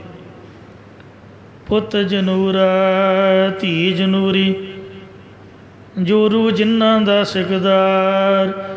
ਜਿਹੜੀ ਜੋਰੂ ਇਸਤਰੀ ਜਿਨ੍ਹਾਂ ਦੀ ਥਾਣੇਦਾਰ ਨਹੀਂ, ਸੋ ਸਿਕਦਾਰਨੀ ਹੈ, ਸਰਦਾਰਨੀ ਹੈ, ਜਿਹਦਾ ਹੁਕਮ ਚੱਲਦਾ। ਤੋ ਜਿੱਥੇ ਪ੍ਰਭੂ ਦਾ ਨਾਮ ਨਹੀਂ ਹੈ, ਇਸੇ ਲਈ ਮਹਾਂਪੁਰਖ ਸੰਤ ਬਾਬਾ ਆਨੰਦ ਸਿੰਘ ਜੀ ਨਾਨਕਸਰ ਕਲੇਰਾਂ ਵਾਲਿਆਂ ਨੇ ਸ੍ਰੀ ਸੁਖਮਨੀ ਸਾਹਿਬ ਜੀ ਦਾ ਪਾਠ ਪ੍ਰਾਰੰਭ ਕਰਵਾਇਆ ਹੈ। ਅਨਪੜ੍ਹ ਮਾਈਆਂ ਨੂੰ ਵੀ ਯਾਦ ਹੈ। ਹਰੇਕ ਪਿੰਡ ਸ਼ਹਿਰ ਵਿੱਚ ਸਭਾ ਸੁਸਾਇਟੀਆਂ ਬਣੀਆਂ ਹੋਈਆਂ ਨੇ। ਕਈ ਹੁਣ ਬਾਬਿਆਂ ਕੋਲ ਪਾਠ ਨਹੀਂ ਕਰਾ ਸਕਦੇ, ਉਹ ਪਹਿਲਾਂ ਤਾਂ 1100 ਚਾਹੀਦਾ, ਫਿਰ ਮਹਾਰਾਜ ਦੇ ਸਰੂਪ ਦੀ ਵੱਡੀ ਮਰਯਾਦਾ ਹੈ, ਅਤੇ ਰੁਮਾਲਾ ਸਾਹਿਬ ਪ੍ਰਸ਼ਾਦ, ਫਿਰ ਬਾਬਾ ਜੀ ਤੋਂ ਟਾਈਮ ਲੈਣਾ ਪੈਣਾ। ਆ ਜਿਹੜੀਆਂ ਸੁਸਾਇਟੀਆਂ ਵਾਲੀਆਂ ਮਾਈਆਂ ਬੀਬੀਆਂ ਜਾਂ ਗੁਰਮੁਖ ਪਿਆਰੇ ਨੇ, ਇਹ ਕਈ ਵਾਰ ਸੇਵਾ 'ਚ ਵੀ ਕਰ ਦਿੰਦੇ, ਅਤੇ ਬਿਨਾਂ ਮਹਾਰਾਜ ਦੇ ਸਰੂਪ ਤੋਂ ਵੀ ਹੋ ਜਾਂਦਾ ਹੈ। ਜੇ ਸਰੂਪ ਦਾ ਪ੍ਰਕਾਸ਼ ਹੋ ਸਕੇ, ਜੇ ਪ੍ਰੋਵੀਜ਼ਨ ਹੈ, ਜਗ੍ਹਾ ਹੈ ਅਤੇ ਸਤਿਕਾਰ ਵਾਲਾ ਸਥਾਨ ਹੈ, ਫਿਰ ਕੋਈ ਹਰਜ ਨਹੀਂ। ਪਰ ਕਈ ਵਾਰ ਜਗ੍ਹਾ ਘੱਟ ਹੁੰਦੀ ਹੈ, ਅਤੇ ਇਸ ਲਈ ਘਰੋਂ ਘਰ ਮਹਾਂਪੁਰਖਾਂ ਨੇ ਕਿਰਪਾ ਕੀਤੀ, ਸੁਖਮਨੀ ਸਾਹਿਬ ਆਰੰਭ ਕਰਾ ਦਿੱਤੇ, ਅਤੇ ਸਾਰਿਆਂ ਨੂੰ ਪੰਗਤੀਆਂ ਕੰਠ ਹੋ ਗਈਆਂ। ਉਹਨਾਂ ਮਹਾਂਪੁਰਖਾਂ ਦਾ ਬਚਨ ਹੈ ਵੀ ਜਿੰਨੀ ਵੀ ਉੱਚੀ ਸ੍ਰੀ ਸੁਖਮਨੀ ਸਾਹਿਬ ਜੀ ਦਾ ਪਾਠ ਕਰੀਏ, ਓਨਾ ਕਲਯੁਗ ਡਰ ਕੇ ਦੌੜਦਾ ਹੈ। ਉੱਚੀ ਉੱਚੀ ਬੋਲ ਕੇ ਘਰ ਦੇ ਵਿੱਚ ਕਰਨ ਤੋਂ ਕਲੇ ਕਲੇਸ਼ ਦਾ ਖਾਤਮਾ ਹੁੰਦਾ। ਮਹਾਰਾਜ ਨੇ ਆਖਿਆ ਹੈ, ਸਿਮਰੋ ਸਿਮਰ ਸਿਮਰ ਸੁਖ ਪਾਵੋ, ਕਲ ਕਲੇਸ਼ ਤਨ ਮਾਹੇ ਮਿਟਾਵੋ। ਸਰੀਰ ਰੂਪੀ ਘਰ ਦੇ ਵਿੱਚ ਉਵੇਂ ਦੂਰ ਹੁੰਦਾ। ਇਸ ਲਈ ਕਥਾ ਕੀਰਤਨ ਦੀ ਕੈਸਟੀ ਜੇ ਲੱਗ ਜਾਏ ਤਾਂ ਇਹ ਵੀ ਭਲੇ ਵਾਲੀ ਗੱਲ ਹੈ। ਖੁਦ ਆਪ ਜੇ ਡੇਲੀ ਕਰੀਏ, ਜੇ ਪੂਰਾ ਪਾਠ ਨਹੀਂ ਹੁੰਦਾ, ਬੰਦਾ 12 ਅਸ਼ਟਪਦੀਆਂ ਕਰ ਲੇ, ਅੱਧੇ ਕੁ ਘੰਟੇ ਦਾ ਕੰਮ ਹੁੰਦਾ ਸਾਰਾ। ਜੇ 12 ਵੀ ਨਹੀਂ ਹੁੰਦੀਆਂ ਤਾਂ 4 ਦਿਨਾਂ 'ਚ ਭੋਗ ਪਾ ਲੇ, 15-20 ਮਿੰਟ ਤਾਂ ਜ਼ਿਆਦਾ ਨਹੀਂ। ਅਤੇ ਇਸ ਲਈ ਕਲਯੁਗ ਦਾ ਪ੍ਰਭਾਵ ਖਤਮ ਹੁੰਦਾ ਹੈ। ਗੁਰਬਾਣੀ ਦਾ ਪਹਿਰਾ ਵਰਤਣ ਤੋਂ ਸਾਹਿਬ ਦੀ ਕਿਰਪਾ ਹੁੰਦੀ ਹੈ। ਨਹੀਂ ਤਾਂ ਏਡੇ ਏਡੇ ਵੱਡੇ ਮਕਾਨ ਜਿਨ੍ਹਾਂ 'ਚ ਕੋਈ ਗੁਟਕਾ ਸਾਹਿਬ ਨਹੀਂ ਹੈ ਅਤੇ ਕੋਈ ਗੁਰਬਾਣੀ ਦਾ ਪਾਠ ਜਾਂ ਸਾਧੂ ਸੰਤਾਂ ਦੀ ਸੇਵਾ ਨਹੀਂ, ਜਿਹਦੇ 'ਚ ਮਹਾਰਾਜ ਦਾ ਨਾਮ ਭੁੱਲਿਆ ਹੋਇਆ ਹੈ, ਉਹ ਕਿਸੇ ਵੀ ਕੰਮ ਨਹੀਂ ਹਨ। ਰਹਾਉ ਵਿਸ਼ਰਾਮ ਦੇ ਕੇ ਫੁਰਮਾਨ ਕਰਦੇ ਨੇ, ਆਨੰਦ ਗਰੀਬੇ ਸਾਧ ਸੰਗ। ਪੁਰਾਣਾ ਟਾਈਮ ਸੀਗਾ, ਅਖੰਡ ਪਾਠ 'ਤੇ ਰੌਲ ਲਾਉਣ ਜਾਈਦਾ ਅਤੇ ਕਮਰੇ ਦੇ ਵਿੱਚ ਪਰਾਲੀ ਵਿਛਾ ਕੇ ਉੱਤੇ ਦਰੀ ਵਿਛਾ ਦਿੰਦੇ। ਉਹਦਾ ਆਨੰਦ ਕੁਝ ਵੱਖਰਾ ਹੀ ਸੀਗਾ। ਪੈਲੀਆਂ 'ਚ ਜਾਣਾ ਕੰਮ ਕੁੰਮ ਲਈ, ਅਤੇ ਕਿਤੇ ਦੁਪਹਿਰੇ ਸ਼ਾਮੇ ਥੱਕ ਥੁੱਕ ਕੇ ਪਰਾਲੀ 'ਤੇ ਹੀ ਪੈ ਛੱਡਣਾ। ਤੋ ਸਰਦੀਆਂ ਵਾਲੇ ਦਿਨਾਂ ਦੇ ਵਿੱਚ ਤੂੜੀ ਵਾਲੇ ਕੋਠੇ 'ਚ ਹੀ ਆਰਾਮ ਕਰ ਲੈਣਾ। ਉਹ ਗਰੀਬੀ ਵਾਲਾ ਸਮਾਂ ਸਗੋਂ ਸੁੱਖ ਵਾਲਾ ਸੀਗਾ, ਆਨੰਦ ਵਾਲਾ ਸੀਗਾ। ਹੁਣ ਏਸੀ ਵੀ ਸਰੀਰ ਨੂੰ ਦੁੱਖ ਦਿੰਦਾ ਹੈ। ਇੰਨੀਆਂ ਸਹੂਲਤਾਂ ਪਰਮਾਤਮਾ ਨੇ ਪੈਦਾ ਕਰ ਦਿੱਤੀਆਂ ਅਤੇ ਬਿਮਾਰੀਆਂ ਸਗੋਂ ਵੱਧ ਗਈਆਂ, ਸਰੀਰ ਨੂੰ ਕਸ਼ਟ ਜ਼ਿਆਦਾ ਹੋਣ ਲੱਗ ਪਿਆ। ਇਉਂ ਬਾਹਰੀ ਤੌਰ 'ਤੇ ਵੀ ਦੁੱਖਾਂ ਦਾ ਕਾਰਨ ਹੈ ਜਿਹੜੀ ਅਮੀਰੀ ਹੈ। ਜਿੰਨਾ ਪੈਸਾ ਜਿੱਥੇ ਵੱਧ ਹੈ, ਜਿੰਨੀ ਪੈਸੇ ਦੀ ਕੀਮਤ ਜ਼ਿਆਦਾ ਹੈ, ਉਨੀ ਉੱਥੇ ਲੜਾਈ ਜ਼ਿਆਦਾ ਹੈ। ਜਿੰਨਾ ਪੈਸਾ, ਜਿੰਨਾ ਖਜ਼ਾਨਾ ਘੱਟ ਹੈ, ਪੈਸੇ ਦੀ ਕੀਮਤ ਘੱਟ ਹੈ, ਉਨੀ ਲੜਾਈ ਘੱਟ ਹੈ। ਤੋ ਇਸ ਲਈ ਗਰੀਬੀ ਵਾਲੀ ਅਵਸਥਾ ਦੇ ਵਿੱਚ ਜਿਹੜਾ ਆਨੰਦ ਹੈ, ਇਹ ਕੁਝ ਵੱਖਰਾ ਹੀ ਆਨੰਦ ਹੈ। ਜਿਤ ਪ੍ਰਭ ਚਿਤ ਆਏ, ਜਿਸ ਕਰਕੇ ਸਾਧੂਆਂ ਦੀ ਸੰਗਤ ਦੁਆਰਾ ਪਰਮੇਸ਼ਰ ਚੇਤੇ ਆਉਂਦਾ ਹੈ। ਅਮੀਰੀ ਦੇ ਵਿੱਚ ਪ੍ਰਭੂ ਪਰਮਾਤਮਾ ਦਾ ਨਾਮ ਘੱਟ ਚੇਤੇ ਆਉਂਦਾ ਹੈ, ਗਰੀਬੀ ਦੇ ਵਿੱਚ ਜ਼ਿਆਦਾ ਚੇਤੇ ਆਉਂਦਾ, ਕਿਉਂਕਿ ਦੁੱਖ ਹੁੰਦਾ ਹੈ। ਦੁੱਖ ਦੇ ਵਿੱਚ ਜ਼ਿਆਦਾ ਨਾਮ ਜਪਿਆ ਜਾਂਦਾ। ਜਲ ਜਾਓ ਇਹੋ ਬੜਪਨਾ, ਇਸ ਲਈ ਇਹੋ ਜਿਹਾ ਵੱਡਾ ਪੁਣਾ ਸੜ ਜਾਵੇ ਜਿਹੜਾ ਪਠਾਣਾ ਵਾਲਾ ਹੈ। ਕਿਸੇ ਪ੍ਰੇਮੀ ਨੂੰ, ਆਏ ਗਏ ਰਾਹਗੀਰ ਨੂੰ ਰਹਿਣ ਵਾਸਤੇ ਜਗ੍ਹਾ ਹੀ ਨਹੀਂ ਦੇਣੀ। ਮਾਇਆ ਲਪਟਾਏ, ਜਿਸ ਕਰਕੇ ਲੋਕ ਦਿਨ ਅਤੇ ਰਾਤ ਮਾਇਆ ਦੇ ਵਿੱਚ ਹੀ ਲੰਬਟ ਹੋਏ ਰਹਿੰਦੇ ਨੇ। ਤੀਲੀ ਲਾ ਕੇ ਉਸ ਅਮੀਰੀ ਨੂੰ, ਉਸ ਵੱਡੇਪਣੇ ਨੂੰ ਫੂਕ ਕੇ ਸਾੜ ਕੇ ਸਵਾਹ ਕਰ ਸੁੱਟੋ। ਪੇਸਨ ਪੇਸ ਓਡ ਕਮਰੇ, ਸੋ ਜਿਹੜਾ ਪੁੰਜੇ ਸੌਣ ਵਾਲਾ ਆਨੰਦ ਹੈ ਉਹ ਗੱਦਿਆਂ ਦਾ ਥੋੜ੍ਹੀ ਹੈ। ਅਤੇ ਜਿਹੜਾ ਆਹ ਬਿਜਲੀ ਵਾਲੀ ਚੱਕੀ ਹੈ, ਇਹਦੇ ਵਿੱਚ ਆਟਾ ਪੀਸਣ ਤੋਂ, ਕਣਕ ਤੋਂ, ਆਟੇ 'ਚੋਂ ਅੱਗ ਨਿਕਲਣ ਦੇ ਨਾਲ ਕਈ ਜਿਹੜੇ ਗ੍ਰੇਡੀਐਂਟ ਹਨ, ਉਹ ਜਿੰਨੇ ਤੱਤ ਹੁੰਦੇ ਨੇ ਤਾਕਤ ਵਾਲੇ, ਉਹਨਾਂ ਦੇ ਵਿੱਚੋਂ 80% ਸੜ ਜਾਂਦੇ ਨੇ। ਜਿਹੜੀਆਂ ਹੱਥਾਂ ਵਾਲੀਆਂ ਚੱਕੀਆਂ ਮਾਈਆਂ ਬੀਬੀਆਂ ਆਪਦੇ ਘਰ 'ਚ ਰੱਖੀਆਂ ਹੁੰਦੀਆਂ ਸੀ, ਇੱਕ ਤਾਂ ਸਰੀਰ ਤੰਦਰੁਸਤ ਰਹਿੰਦਾ, ਇੱਕ ਤਾਜ਼ਾ ਆਟਾ, ਉਹ 'ਚੋਂ ਅੱਗ ਨਹੀਂ ਨਿਕਲਦੀ। ਜਾਂ ਪੁਰਾਣੇ ਪਾਣੀ ਵਾਲੇ ਘਰਾਟ ਹੁੰਦੇ ਸਨ, ਜਿੱਥੇ ਪਾਣੀ ਦਾ ਫਲੋ ਹੋਣਾ, ਉੱਥੇ ਘਰਾਟਾਂ ਨਾਲ ਆਟਾ ਪੀਸਿਆ ਜਾਂਦਾ ਸੀਗਾ। ਸੋ ਚੱਕੀ ਨਾਲ ਆਪਣੇ ਹੱਥੀਂ ਦਾਣੇ ਪੀਸ ਕੇ ਰਾਹੀਆਂ ਨੂੰ ਪ੍ਰਸ਼ਾਦਾ ਛਕਾਉਣਾ ਅਤੇ ਉੱਪਰ ਇੱਕ ਕੰਬਲੀ ਹੋਈ ਪੈਰ ਕੇ ਰਹਿਣ ਦੇ ਵਿੱਚ ਜਿਹੜਾ ਆਨੰਦ ਹੈ, ਉਹ ਸਾਧ ਸੰਗਤ ਜੀਓ ਅੱਜ ਕੱਲ੍ਹ ਦੇ ਜ਼ਮਾਨੇ ਦੇ ਵਿੱਚ ਪ੍ਰਾਪਤ ਹੋਣਾ ਬਹੁਤ ਜ਼ਿਆਦਾ ਦੁਰਲੱਭ ਹੈ। ਇੱਕ ਮਹਾਂਪੁਰਖਾਂ ਦੇ ਵਿਦਿਆਰਥੀ, ਵੱਡੇ ਸੰਤਾਂ ਦੇ ਜਿੰਨੇ ਵੀ ਵਿਦਿਆਰਥੀ ਨੇ, ਉਹਨਾਂ ਸਾਰਿਆਂ ਦੇ ਵਿੱਚ ਵੱਖੋ ਵੱਖਰੇ ਗੁਣ ਹਨ। ਆ ਗਿਆਨੀ ਇੰਦਰਜੀਤ ਸਿੰਘ ਜੀ ਤੁਹਾਡੇ ਪਾਸ ਹੀ ਚੰਡੀਗੜ੍ਹ ਯੂਨੀਵਰਸਿਟੀ ਕਢੂਏ ਦੇ ਨਜ਼ਦੀਕ ਰਹਿੰਦੇ, ਉਹਨਾਂ ਦਾ ਵੱਖਰਾ ਹੀ ਗੁਣ ਹੈ। ਉਹ ਗ੍ਰਸਤੀ ਬੰਦੇ ਨੂੰ ਪਸੰਦ ਨਹੀਂ ਕਰਦੇ, ਅਤੇ ਜਿਹੜਾ ਵੀ ਕੋਈ ਬਚਨ ਕਰੇ ਉਹ ਤੋਂ ਉਲਟ ਬਚਨ ਕਰਕੇ ਗੁਰਮਤਿ ਸਿੱਧ ਕਰ ਦਿੰਦੇ। ਵਿਦਵਤਾ ਕਮਾਲ ਦੀ, ਮਹਾਂਪੁਰਖਾਂ ਦੇ ਅਥਾਹ ਸ਼ਰਧਾ ਅਤੇ ਭਜਨ ਬੰਦਗੀ ਦੇ ਵਿੱਚ ਲੀਨ ਆਤਮਾ ਸਾਰੀ ਜ਼ਿੰਦਗੀ ਸੋ ਡਾਂਗ ਦੇ ਡੇਰਾ ਰੱਖ ਕੇ ਗੁਜ਼ਾਰੀ, ਕੋਈ ਲੋਭ ਲਾਲਚ ਨਹੀਂ ਕੀਤਾ। ਸੋ ਗਿਆਨੀ ਸੁਰਜੀਤ ਸਿੰਘ ਜੀ ਸੋਧੀ ਉਹ ਸਰੀਰ ਦੀ ਸੁੱਚ ਪਿੱਤਰਤਾ ਦੇ ਵਿੱਚ ਹੀ ਬੜੇ ਪ੍ਰਸਿੱਧ ਨੇ। ਮਾੜਾ ਮੋਟਾ ਕਿਸੇ ਦਾ ਹੱਥ ਵੀ ਨਹੀਂ ਲੱਗਣ ਦੇਣਾ, ਛੂਹਣਾ ਤਾਂ ਬੜੀ ਦੂਰ ਦੀ ਗੱਲ। ਬਾਣੀ ਦੇ ਇੰਨੀ ਸ਼ਰਧਾ ਠੇ ਪੈਰ, ਸੰਥਿਆ ਦੇ ਬਾਨੇ ਗੁਰਬਾਣੀ ਸੁਣਦੇ ਰਹਿਣਾ। ਇੱਕ ਗਿਆਨੀ ਜਸਵੰਤ ਸਿੰਘ ਜੀ ਦੋਧਰ ਵਾਲੇ ਹੋਏ ਨੇ, ਜਗਰਾਉਂ ਦੇ ਨਜ਼ਦੀਕ ਦੋਧਰ ਨਗਰ ਹੈ। ਉਹਨਾਂ ਨੇ ਗੱਡੀ ਦੇ ਵਿੱਚ ਵੀ ਡਿੱਗੀ ਦੇ ਵਿੱਚ ਚੱਕੀ ਰੱਖੀ ਹੁੰਦੀ। ਹੁਣ ਦਾ ਤਾਂ ਪਤਾ ਨਹੀਂ, ਕਿਉਂਕਿ ਸਰੀਰ ਬਹੁਤਾ ਹੀ ਬਜ਼ੁਰਗ ਹੋ ਗਿਆ ਹੋਊਗਾ, ਪਰ ਜਦੋਂ ਦੇ ਮੈਂ ਦਰਸ਼ਨ ਕੀਤੇ ਉਹ ਕੈਨੇਡਾ 'ਚ ਵੀ ਚੱਕੀ ਲੈ ਕੇ ਗਏ, ਜਹਾਜ਼ ਦੇ ਵਿੱਚ ਵੀ। ਜਿਹੜਾ ਵੀ ਕੋਈ ਜਾਏ ਕਹਿੰਦੇ ਇਹੀ ਸਿੱਖਿਆ ਦਿੰਦੇ, ਭਾਈ ਆਪਣੇ ਹੱਥੀਂ ਆਪ ਦਾ ਆਟਾ ਜੋ ਛਕਣ ਵਾਲਾ ਆਪ ਦੇ ਹੱਥੀਂ ਚੱਕੀ ਨਾਲ ਪੀਸ ਕੇ ਉਹਨੂੰ ਆਟੇ ਨੂੰ ਤਿਆਰ ਕਰ। ਜਿਹੜਾ ਪਾਣੀ ਹੈ ਉਹ ਸਰਕਾਰੀ ਟਿਊਬਵੈੱਲ ਡੂੰਘਾ ਲੱਗਾ ਹੁੰਦਾ, ਉੱਥੋਂ ਛਕੋ। ਆਹ ਨਾਮਧਾਰੀ ਖੂਹ ਦਾ ਪਾਣੀ ਪੀਂਦੇ ਹਨ। ਤੋ ਇੰਝ ਇਹ ਪੁਰਾਤਨ ਮਰਿਆਦਾ ਤੰਦਰੁਸਤੀ ਦੀਆਂ ਨਿਸ਼ਾਨੀਆਂ। ਕਹਿੰਦੇ ਪੱਖੇ ਥੱਲੇ ਨਾ ਸੋਵੋ।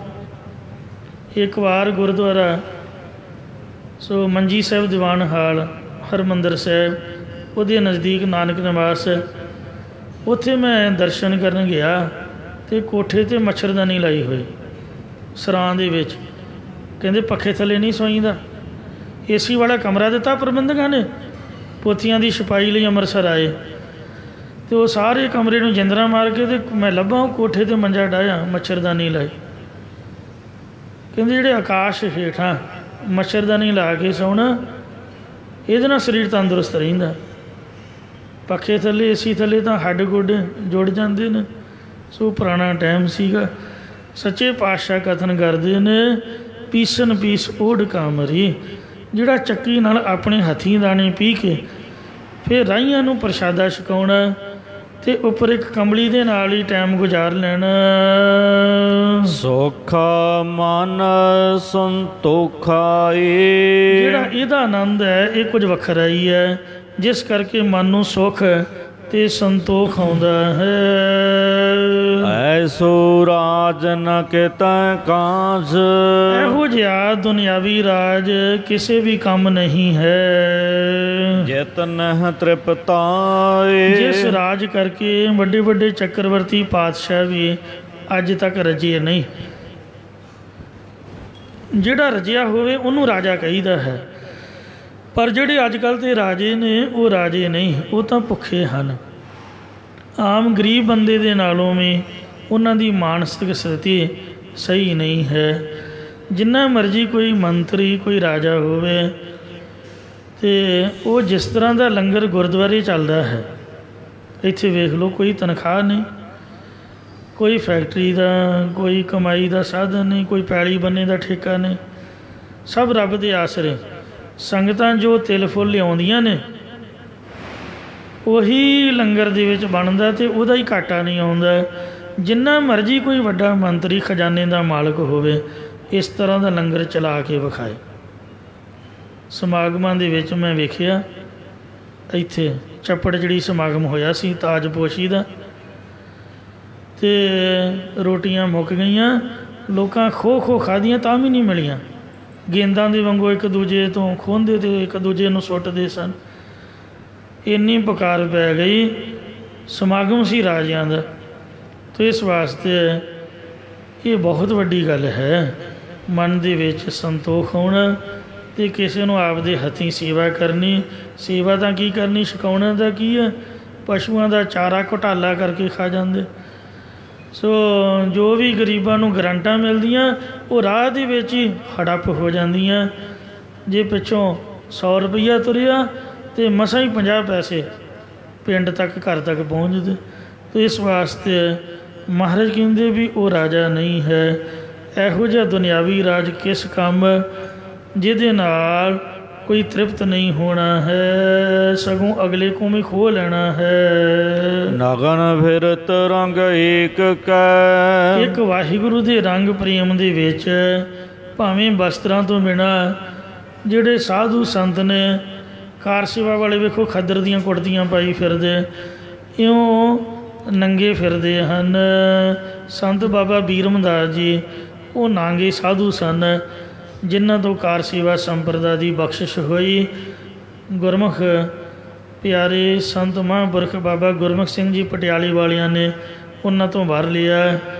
ਸੋ ਐਸੇ ਮਹਾਂਪੁਰਖ ਜਿਹੜੇ ਬਿਨਾਂ ਵਸਤਰਾਂ ਤੋਂ ਫਿਰਦੇ ਨੇ, ਉਹ ਸੋਭਾ ਪਾਏ। ਉਹ ਲੋਕ ਅਤੇ ਪਰਲੋਕ ਦੇ ਵਿੱਚ ਨਾਮ ਜਪਣ ਕਰਕੇ ਵਡਿਆਈ ਪਾਉਂਦੇ ਨੇ। ਸਾਨੂੰ ਕੱਪੜਿਆਂ ਦਾ ਵਾਰ ਨਹੀਂ ਆਉਂਦਾ, ਨਿਤ ਨਵੇਂ ਵਸਤਰ ਇੰਨੇ ਨੇ ਮਹਿੰਗੇ। ਸੋ ਜਿਹੜਾ ਲੋੜ ਤੋਂ ਵੱਧ ਜਮ੍ਹਾਂ ਕਰਨਾ, ਸਮਝ ਲਓ ਕਿ ਕਿਸੇ ਦਾ ਹਿੱਸਾ ਆਪਾਂ ਆਪ ਦੇ ਕੋਲ ਰੱਖਿਆ ਹੋਇਆ ਹੈ, ਇਹਦੇ ਨਾਲ ਹੀ ਮਹਿੰਗਾਈ ਵੱਧਦੀ ਹੈ। ਤਾਂ ਇਸ ਲਈ ਮਹਾਰਾਜ ਕਹਿੰਦੇ ਨੇ, ਪਾਟ ਪਟੰਬਰ ਬਿਰਥਿਆ। ਜਿਹੜੇ ਸੂਤੀ ਵਸਤਰ ਅਤੇ ਪਟੰਬਰ ਰੇਸ਼ਮੀ ਵਸਤਰ ਪਹਿਰੇ ਹੋਏ ਉਹ ਵਿਅਰਥ ਨੇ। ਕਈ ਕਹਿੰਦੇ ਆਪਾਂ ਤਾਂ ਜੀ ਸੂਤੀ ਕੱਪੜੇ ਪਾਉਂਦੇ ਆ, ਸੂਤੀ ਵੀ ਕਿਹੜਾ ਸਸਤੇ ਨੇ, ਉਹ ਦੂਜਿਆਂ ਨਾਲੋਂ ਸਗੋਂ ਮਹਿੰਗੇ ਹਨ। ਤਾਂ ਇਸ ਲਈ ਜੇ ਮਨ ਦੇ ਵਿੱਚ ਸੰਤੋਖ ਨਹੀਂ, ਸਤੋਗੁਣ ਨਹੀਂ ਹੈ, ਜਿਨ੍ਹਾਂ ਦੇ ਵਿੱਚ ਸੋ ਮਨ ਦੇ ਵਿੱਚ ਹੰਕਾਰ ਹੋਣਾ, ਵੱਡਾਪੁਣਾ ਹੋਣਾ ਹੈ, ਉਹ ਵਿਅਰਥ ਹਨ। ਜਿਤ ਰਚ ਜਿਹ ਰਚ ਲੋਭਾਏ। ਜਿਨ੍ਹਾਂ ਵਿੱਚ ਰਸ 'ਚ ਖਚਿਤ ਹੋ ਕੇ, ਮਸਤ ਹੋ ਕੇ ਜੀਵ ਲੁਭਾਏ ਮਨ ਹੋ ਜਾਂਦੇ ਹਨ।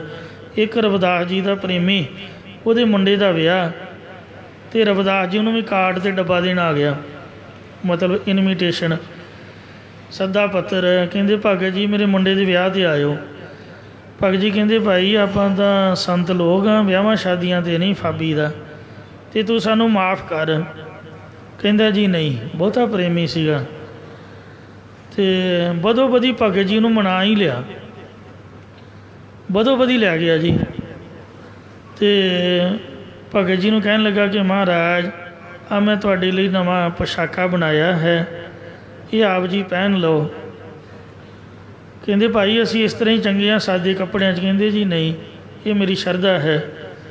ਭਗਤ ਜੀ ਨੂੰ ਨਵੇਂ ਵਸਤਰ ਬਦੋ ਬਦੀ ਪਹਿਨਾ ਦਿੱਤੇ ਅਤੇ ਇੱਕ ਸੋਹਣੀ ਸ਼ਿੰਗਾਰੀ ਘੋੜੀ 'ਤੇ ਚੜ੍ਹਾ ਦਿੱਤਾ। ਉਹ ਜਦ ਭਗਤ ਰਵਿਦਾਸ ਜੀ ਘੋੜੀ 'ਤੇ ਚੜ੍ਹੇ, ਨਵਾਂ ਸੁੰਦਰ ਪੋਸ਼ਾਕਾ ਪਹਿਨੇ ਹੋਏ, ਮਨ ਦੇ ਵਿੱਚ ਪਤਾ ਨਹੀਂ ਕੀ ਆਇਆ, ਇੱਕਦਮ ਛਾਲ ਮਾਰੀ ਅਤੇ ਉਤਰ ਗਏ, ਅਤੇ ਲਾਹ ਕੇ ਕੱਪੜੇ ਕੁਪੜੇ ਉਹ ਮਾਰੇ, ਆਪ ਦਾ ਹੀ ਕੁੜਤਾ ਪਾ ਲਿਆ। ਕਹਿੰਦੇ ਭਗਤ ਜੀ ਨਾਰਾਜ਼ ਹੋ ਗਏ। ਭਗਤ ਜੀ ਨੇ ਸ਼ਬਦ ਉਚਾਰਿਆ ਬੜਾ ਵੈਰਾਗਮਈ। ਸੋ ਕਹਿੰਦੇ ਨੇ ਪਹਿਰਾਵਾ ਦੇਖੇ ਊਬ ਜਾਹੇ, ਹੇ ਮੇਰੀਏ ਦੇਹ, ਹੇ ਮੇਰੇ ਸਰੀਰ, ਤੂੰ ਆਪ ਦਾ ਉੱਤਮ ਪਹਿਰਾਵਾ ਵੇਖ ਕਰਕੇ ਅਤੇ ਬੜੀ ਹੰਕਾਰ ਦੇ ਵਿੱਚ ਆ ਗਈ। ਤੇਰੇ ਮਨ 'ਚ ਮਾਣ ਆ ਗਿਆ ਵੀ ਮੈਂ ਸੋਹਣਾ ਲੱਗ ਰਿਹਾ, ਦੂਜਿਆਂ ਦੇ ਨਾਲੋਂ ਅਲੱਗ ਵੱਖਰਾ ਲੱਗ ਰਿਹਾ। ਤੋ ਇਸ ਲਈ ਜਿਸ ਕਰਕੇ ਮਾਣ ਆ ਜਾਵੇ ਉਹਨਾਂ ਵਸਤਰਾਂ ਦਾ, ਉਹ ਸਵਾਰੀ ਦਾ ਕੀ ਲਾਭ ਹੈ। ਇਸ ਲਈ ਸਵਾਰੀ ਵੀ ਛੱਡਤੀ, ਵਸਤਰ ਵੀ ਲਾ ਦਿੱਤੇ। ਐਸਾ ਜੀਵਨ ਹਰੇਕ ਦਾ ਬਣਨਾ ਔਖਾ ਹੈ। ਜ਼ਰੂਰੀ ਨਹੀਂ ਵੀ ਆਪਾਂ ਪੁਰਾਣੇ ਜਾਂ ਗਰੀਬਾਂ ਵਾਲੇ ਵਸਤਰ ਪਹਿਨੀਏ। ਉਹ ਇੱਕ ਲੌਜਿਕ, ਇੱਕ ਸਿਕਸ਼ਾ ਭਗਤ ਜੀ ਨੇ ਵੈਰਾਗਮਈ ਦਿੱਤੀ ਹੈ ਕਿ ਜਿੰਨਾ ਕੁ ਰੱਬ ਦੇ ਉਹਦੇ 'ਚ ਪ੍ਰਸੰਨ ਰਹਿਣਾ। ਸਾਡੀ ਮਾਂ ਨੇ ਸਾਨੂੰ ਸ਼ੁਰੂ ਤੋਂ ਸਿੱਖਿਆ ਦਿੱਤੀ ਹੈ ਵੀ ਗੁਆਂਢੀਆਂ ਦੇ ਘਰ ਕੌਲੀ ਲੈ ਕੇ ਨਹੀਂ ਜਾਣਾ, ਚਾਰ ਨਾ ਖਾ ਲਓ, ਦੇਸੀ ਘਿਓ 'ਤੇ ਲਾਓ ਅਤੇ ਲੂਣ ਧੂੜ ਕੇ ਚਾਹ ਦੇ ਨਾਲ ਖਾ ਲਓ ਰੁੱਖੀ ਸੁੱਖੀ, ਪਰ ਕਿਸੇ ਘਰੋਂ ਸਬਜ਼ੀ ਮੰਗਣ ਨਹੀਂ ਜਾਣਾ। ਸਕੂਲੇ ਜੋ ਦਿੱਤਾ ਉਹੀ ਖਾਣਾ, ਕਿਸੇ ਦੂਜੇ ਦੇ ਕੋਲੋਂ ਲੈ ਕੇ ਨਹੀਂ ਖਾਣਾ। ਅਗਲੇ ਦਾ ਕੀ ਪਤਾ ਕਿਹੜੇ ਹੱਥ ਲੱਗੇ ਹੋਣ। ਵਿਆਹ ਸ਼ਾਦੀ 'ਤੇ ਜਾਣਾ, ਗਵਾਂਢੀਆਂ ਘਰੋਂ ਕੋਟ ਪੈਂਟ ਨਹੀਂ ਮੰਗਣਾ, ਕਿਸੇ ਦੇ ਮੰਗਵੇਂ ਕੱਪੜੇ ਪਾ ਕੇ ਨਹੀਂ ਜਾਣਾ। ਆਪ ਦੇ ਜਿਸ ਤਰ੍ਹਾਂ ਦੇ ਹੈ ਉਸ ਤਰ੍ਹਾਂ ਦੇ ਪਾਓ। ਕੱਪੜੇ ਲੀੜੇ ਦੀ ਅਤੇ ਖਾਣ ਪੀਣ ਦੀ ਇਹ ਕੋਈ ਡਿਮਾਂਡ ਮੰਗ ਨਹੀਂ ਹੋਣੀ ਚਾਹੀਦੀ। ਹਾਂ, ਸੰਗਤ ਦਾ ਅਤੇ ਗੁਰੂ ਘਰ ਦਾ ਨਿਯਮ ਇੱਕ ਵੱਖਰਾ ਹੈ। ਮੈਂ ਆਮ ਸਮਾਜ ਦੀ ਗੱਲ ਕਰ ਰਿਹਾ। ਜੋ ਸਮਾਜ ਦਾ ਕਾਇਦਾ ਕਾਨੂੰਨ ਹੈ ਕੁਝ ਵੱਖਰਾ ਹੈ, ਤੋ ਗੁਰੂ ਘਰ ਦੇ ਵਿੱਚ ਤਾਂ ਐਸਾ ਨਹੀਂ। ਇੱਥੇ ਤਾਂ ਸਰਬ ਸਾਂਝਾ ਸਭ ਕੁਛ ਹੈ। ਅਤੇ ਇਸ ਲਈ ਕਈ ਮੰਗ ਕੇ ਅਤੇ ਆਪ ਦਾ ਸ਼ੌਂਕ ਪੂਰਾ ਕਰਨਗੇ। ਬਾਹਰ ਮੈਂ ਵੇਖਿਆ ਉਹ ਕਾਨੂੰਨ ਦਾ ਗਲਤ ਫਾਇਦਾ ਲੈਂਦੇ। ਸਟੋਰਾਂ ਦਾ ਕਾਨੂੰਨ ਵੀ ਕੋਈ ਚੀਜ਼ ਲੈ ਜਾਓ, ਤੁਹਾਡੇ ਨਹੀਂ ਪਸੰਦ ਆਈ 15 ਦਿਨਾਂ ਦੇ ਵਿੱਚ ਜਾਂ ਕੁਛ 20 ਕੁ ਦਿਨ ਦੀ ਹੁੰਦੀ ਉਹਨਾਂ ਦੀ ਲਿਮਟ, ਉਹ ਵਾਪਸ ਕਰ ਜਾਓ। ਮੇਰੇ ਵਰਗੇ ਕੀ ਕਰਦੇ ਨੇ, ਉਹ ਬੂਟ ਜਰਾਬਾਂ ਲੈ ਆਉਣੀਆਂ, ਵਿਆਹ ਵੇਖ ਕੇ ਅਤੇ ਮੁੜ ਕੇ ਫਿਰ ਸਟੋਰ 'ਤੇ ਰੱਖ ਆਉਣੀਆਂ, ਪੈਸੇ ਵਾਪਸ ਦਿਓ। ਕੋਟ ਪੈਂਟ ਲੈ ਆਉਣੇ ਅਤੇ ਪਾ ਕੇ ਵਿਆਹ ਸ਼ਾਦੀ ਵੇਖ ਕੇ ਫਿਰ ਟੰਗ ਆਉਣੇ। ਇਸ ਤਰ੍ਹਾਂ ਦੀ ਵੀ ਦੁਨੀਆ ਹੈ, ਮਾਫ਼ ਕਰਨਾ। ਸੋ ਮਹਾਰਾਜ ਕਹਿੰਦੇ ਵੀ ਇਹਨੂੰ ਮੱਥਾ ਟੇਕੋ ਭਾਈ, ਜੋ ਆਪ ਦਾ ਮਨ ਦਾ ਸ਼ੌਂਕ ਪੂਰਾ ਕਰਨ। ਪਹਿਰਾਵਾ ਦੇਖੇ ਉਪਜਾਹੇ ਗਰਭ ਅਧਿ ਕਾ ਨਾਹੀ ਠਾਓ। ਅਤੇ ਜਿਹੜੀ ਹੰਕਾਰੀ ਦੇਹ ਹੈ ਉਹਨੂੰ ਕਿਤੇ ਵੀ ਜਗ੍ਹਾ ਨਹੀਂ ਹੈ। ਇਸ ਲਈ ਪਾਤਸ਼ਾਹ ਜੀ ਫਰਮਾਉਂਦੇ ਨੇ, ਪਾਟ ਪਟੰਬਰ ਪਾਟ ਪਟੰਬਰ ਬਿਰਥਿਆ। ਆਪ ਦੇ ਕੋਲ ਤੁਹਾਡੇ ਭਾਵੇਂ ਜਿੰਨਾ ਮਰਜ਼ੀ ਸੋਹਣਾ ਕੱਪੜਾ ਹੋਵੇ ਉਹਨੂੰ ਪਾਓ ਅਤੇ ਹੰਡਾਓ। ਰੱਬ ਨੇ ਬਣਾਏ ਇਸੇ ਵਾਸਤੇ ਨੇ, ਪਰ ਕਿਸੇ ਕੋਲੋਂ ਮੰਗ ਕੇ ਜਿਹੜਾ ਪਾਉਣਾ ਹੈ ਇਹ ਗੱਲਾਂ ਫਜ਼ੂਲ ਦੀਆਂ ਹਨ। ਜਿਹ ਰਚ ਲੋਭਾਏ। ਇਹਨਾਂ ਸੋ ਸ਼ੌਂਕ ਮੇਲੇ ਦੇ ਵਿੱਚ ਹੀ ਮਸਤ ਹੋ ਕੇ, ਲੁਭਾਏ ਮਨ ਹੋ ਕੇ ਜਿਹੜਾ ਸਮਾਂ ਖਰਾਬ ਕਰਨਾ ਹੈ ਇਹ ਫਜ਼ੂਲ ਹੈ। ਸੋ ਕਹਿੰਦੇ ਰੂਪ ਦੇਖ ਦੇਖ ਨਾਰੀ, ਕਬੀਰ ਸਾਹਿਬ ਜੀ ਦਾ ਬਚਨ ਹੈ ਵੀ ਇਸਤਰੀ ਆਪ ਦਾ ਰੂਪ ਵੇਖ ਵੇਖ ਕੇ ਹੀ ਸਮਾਂ ਖਰਾਬ ਕਰ ਰਹੀ ਹੈ। ਇੱਥੋਂ ਤੱਕ ਸਤਿਗੁਰਾਂ ਨੇ ਸ਼ਬਦ ਉਚਾਰਨ ਕੀਤਾ। ਤਦ ਭਾਈ ਹੇਮਾ ਜੀ ਦੇ ਉੱਪਰ ਮਹਾਰਾਜ ਬਹੁਤ ਪ੍ਰਸੰਨ ਹੋ ਕੇ ਉਹਨੂੰ ਰਿੱਧੀਆਂ ਸਿੱਧੀਆਂ ਜਦ ਬਖਸ਼ਿਸ਼ ਕੀਤੀਆਂ। ਅਤੇ ਭਾਈ ਹੇਮਾ ਜੀ ਉੱਤਮ ਅਧਿਕਾਰੀ ਸਨ। ਉਹਨਾਂ ਨੇ ਸਭ ਕੁਝ ਛੱਡ ਕੇ ਸਤਿਗੁਰਾਂ ਦੇ ਪਾਸੋਂ ਇੱਕ ਨਾਮ ਸਿਮਰਨ ਦੀ ਦਾਤ ਮੰਗੀ। ਜਿਹੜੀਆਂ 2 ਪੰਕਤੀਆਂ ਨੇ ਉਹਨਾਂ ਦੇ ਵਿੱਚ ਉਹ ਦਾਤ ਮੰਗ ਰਹੇ ਹਨ। ਸਭ ਕਿਛ ਤੁਮਰਾ ਹਾਥ ਪ੍ਰਭ। ਇਹ ਪਰਮੇਸ਼ਰ ਸਰੂਪ ਸਤਿਗੁਰੂ ਜੀ, ਸਾਰਾ ਕੁਝ ਤੁਹਾਡੇ ਹੱਥ ਵੱਸ ਹੈ। ਆਪ ਕਰੇ ਕਰਾਏ। ਤੁਸੀਂ ਆਪ ਹੀ ਸਭ ਕਾਰਜਾਂ ਨੂੰ ਕਰਦੇ ਅਤੇ ਹੋਰਨਾਂ ਨੂੰ ਪ੍ਰੇਰ ਕੇ ਕਰਾਉਂਦੇ ਹੋ ਜੀ। ਸਾਸ ਸਾਸ ਸਿਮਰਤ ਰਹਾ। ਮੇਰੇ ਉੱਪਰ ਇਹ ਕਿਰਪਾ ਕਰੋ, ਗੱਜ ਕੇ ਆਖੋ ਸਤਿਨਾਮ ਸ੍ਰੀ ਵਾਹਿਗੁਰੂ। ਮੈਂ ਸਵਾਸ ਸਵਾਸ ਹਰੇਕ ਸਵਾਸ ਨਾਲ ਪਰਮੇਸ਼ਰ ਦਾ ਨਾਮ ਸਿਮਰਦਾ ਰਹਾਂ।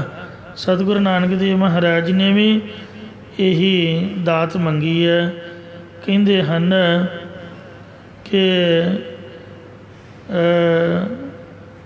ਖੇਮੇ ਛਤਰ ਸਰਾਏ 'ਚ ਦਿਸਣ ਰਥ ਪੀੜੇ। ਜਿਨੀ ਤੇਰਾ ਨਾਮ ਧਿਆਇਆ ਤਿਨ ਕੋ ਸੱਧ ਮਿਲੇ।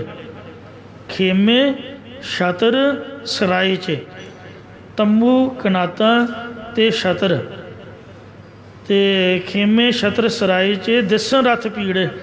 ਜਿਹੜੇ ਰਥ ਸਵਾਰੀਆਂ ਵਾਲੇ ਉਹ ਤਿਆਰ ਪਰ ਤਿਆਰ ਖੜ੍ਹੇ ਦਿਖਦੇ। ਜਿਨੀ ਤੇਰਾ ਨਾਮ ਧਿਆਇਆ, ਗੱਜ ਕੇ ਕਹਿ ਦੋ ਸਤਿਨਾਮ ਸ੍ਰੀ ਵਾਹਿਗੁਰੂ। ਜਿਨੀ ਨਾਮ ਤੇ ਆਇਆ ਗਏ ਮਸਕਤ ਕਾਲ, ਨਾਨਕ ਤੇ ਮਖੁਜਲੇ ਕੀਤੀ ਛੁੱਟੀ ਨਾਲ। ਜਿਹੜਾ ਨਾਮ ਬਾਣੀ ਦਾ ਨਿਤਨੇਮ ਤਿਆਗ ਕੇ ਇਹਨਾਂ ਮਾਇਆ ਦੇ ਸ਼ੋਅ ਮੇਲਿਆਂ 'ਚ ਪੈਣਾ ਇਹ ਫਜ਼ੂਲ ਹੈ। ਅਤੇ ਜਿਹੜਾ ਮਨ 'ਚ ਵਿਰਾਗ ਧਾਰ ਕਰਕੇ ਨਾਮ ਜਪਣਾ ਹੈ, ਸਮਝ ਲਓ ਕਿ ਉਹਨਾਂ 'ਤੇ ਕਨਾਤਾਂ ਲੱਗ ਗਈਆਂ ਅਤੇ ਛਤਰ ਚੁੱਲ ਗਏ, ਉਹਨਾਂ ਦੇ ਅੱਗੇ ਰਥ ਆ ਗਏ। ਜਿਨੀ ਤੇਰਾ ਨਾਮ ਤੇ ਆਇਆ ਤਿੰਨ ਕੋ ਸੱਦ ਮਿਲੇ। ਉਹਨਾਂ ਨੂੰ ਸੱਦ ਕੇ ਬੁਲਾ ਕਰਕੇ ਇਹ ਚੀਜ਼ਾਂ ਪ੍ਰਮਾਤਮਾ ਬਖਸ਼ਿਸ਼ ਕਰਦਾ, ਕਿਸੇ ਚੀਜ਼ ਦਾ ਘਾਟਾ ਨਹੀਂ ਰਹਿੰਦਾ। ਇਸ ਲਈ ਮਹਾਰਾਜ ਮੈਂ ਸਵਾਸ ਸਵਾਸ ਆਪ ਦਾ ਨਾਮ ਸਿਮਰਦਾ ਰਹਾਂ, ਇਹੀ ਮੈਂ ਦਾਨ ਤੁਹਾਡੇ ਕੋਲੋਂ ਪਾਵਾਂ ਜੀ। ਨਾਨਕ ਦਾਨ ਪਾਏ। ਇਹ ਦਾਨ ਮੈਨੂੰ ਗੁਰੂ ਘਰ ਦੇ ਵਿੱਚੋਂ ਮਿਲੇ। ਇੰਝ ਸਤਿਗੁਰਾਂ ਨੇ ਭਾਈ ਹੇਮਾ ਜੀ ਦੀ ਛਪਰੀ ਦੇ ਵਿੱਚ ਇਹ ਪਾਵਨ ਸ਼ਬਦ ਉਚਾਰ ਕੇ ਭਾਈ ਹੇਮਾ ਜੀ ਨੂੰ ਅਤੇ ਹੋਰ ਗੁਰਸਿੱਖਾਂ ਨੂੰ ਨਿਹਾਲ ਕੀਤਾ ਅਤੇ ਅੰਮ੍ਰਿਤ ਵੇਲੇ ਸ੍ਰੀ ਗੋਇੰਦਵਾਲ ਸਾਹਿਬ ਨੂੰ ਰਵਾਨਾ ਹੋ ਗਏ। ਇਹ ਇਹੋ ਜਿਹਾ ਸਰੂਪਾ ਦਿੱਤਾ ਜਿਹੜਾ ਕਦੀ ਫਾਟਦਾ ਨਹੀਂ, ਕਦੀ ਪੁਰਾਣਾ ਨਹੀਂ ਹੁੰਦਾ। ਗੁਰਬਾਣੀ ਦੇ ਸ਼ਬਦ ਦਾ ਸਰੂਪ ਆਓ। ਇਹ ਬਾਹਰੀ ਅਰਥ ਸਨ, ਹੁਣ ਅੰਤਰੀ ਵਰਤ ਦੇ ਦਰਸ਼ਨ ਕਰੋ। ਭਲੇ ਸੁਹਾਵੇ ਛਪਰੇ ਉਹ ਬ੍ਰਹਮ ਵਿਦਿਆ ਰੂਪੀ ਛੰਨ ਬਹੁਤ ਚੰਗੀ ਤੇ ਸ਼ੋਭਨੀਕ ਹੈ। ਜਾ ਮਹ ਗੁਣ ਗਾਏ ਜਿਸ ਵਿੱਚ ਪਰਮੇਸ਼ਰ ਦੇ ਗੁਣਾਨੁਵਾਦ ਗਾਏ ਜਾਂਦੇ ਹਨ। ਕਿਤਹਿ ਕਾਮ ਨ ਧੌਲ ਹਰ ਚਿੱਟੇ ਪੱਕੇ ਮਕਾਨਾਂ ਦੀ ਤਰ੍ਹਾਂ ਰਾਜੇ ਮਹਾਰਾਜਿਆਂ ਦੇ ਸਰੀਰ ਕਿਸੇ ਵੀ ਕੰਮ ਨਹੀਂ ਹਨ। ਜਿਤ ਹਰ ਬਿਸਰਾਏ ਜਿਨ੍ਹਾਂ ਸਰੀਰਾਂ ਨੂੰ ਧਾਰਨ ਕਰਕੇ ਪਰਮੇਸ਼ਰ ਨੂੰ ਭੁਲਾ ਦਿੱਤਾ ਹੈ। ਰਹਾਉ ਵਿਸ਼ਰਾਮ ਦੇ ਕੇ ਫਰਮਾਉਂਦੇ ਨੇ। ਆਨੰਦ ਗਰੀਬੀ ਸਾਧ ਸੰਗ ਜਦ ਸਾਧ ਸੰਗਤ ਦੁਆਰਾ ਹੋਰ ਦਵੈਤ ਭਾਵ ਗਲ ਜਾਂਦੀ ਹੈ ਤਦ ਆਨੰਦ ਦੀ ਪ੍ਰਾਪਤੀ ਹੋ ਜਾਂਦੀ ਹੈ। ਜਿਤ ਪ੍ਰਭ ਚਿਤ ਆਏ ਜੇ ਸਾਧ ਸੰਗਤ ਕਰਕੇ ਪਰਮੇਸ਼ਰ ਵੀ ਚੇਤੇ ਆਉਂਦਾ ਹੈ। ਜਲ ਜਾਓ ਇਹੋ ਬੜਪਨਾ ਇਹੋ ਜਿਹਾ ਵਡੱਪਣ ਭਾਵ ਹੰਕਾਰ ਸੜ ਬਲ ਜਾਵੇ। ਮਾ ਜਿਤ ਮਾਇਆ ਲਪਟਾਏ ਜਿਸ ਕਰਕੇ ਜੀਵ ਛਲ ਰੂਪ ਮਾਇਆ ਦੇ ਵਿੱਚ ਲੰਬੜ ਰਹਿੰਦੇ ਹਨ। ਪੀਸਨ ਪੀਸ ਓਡ ਕਾਮਰੀ ਜਿਨ੍ਹਾਂ ਗੁਰਮੁਖ ਜਨਾਂ ਨੇ ਸਵਣ ਮੰਨਣ ਰੂਪ ਚੱਕੀਆਂ ਨਾਲ ਸੂਖਮ ਅਸਤੂਲ ਵਾਸ਼ਨਾਵਾਂ ਨੂੰ ਪੀਣਾ ਕੀਤਾ ਹੈ। ਸੋਖਾ ਮਨ ਸੰਤੋਖਾਏ ਹਰ ਗਰੀਬੀ ਭਾਵ ਨਿਮਰਤਾ ਰੂਪ ਕੰਬਲੀ ਪਹਿਨੀ ਹੋਈ ਉਹਨਾਂ ਦੇ ਮਨ ਅੰਦਰ ਸੰਤੋਖ ਹੋਣ ਕਰਕੇ ਸੁਖ ਹੀ ਸੁਖ ਵਸਦਾ, ਸੁਖ ਸਰੂਪ ਪ੍ਰਗਟ ਹੋ ਜਾਂਦਾ ਹੈ।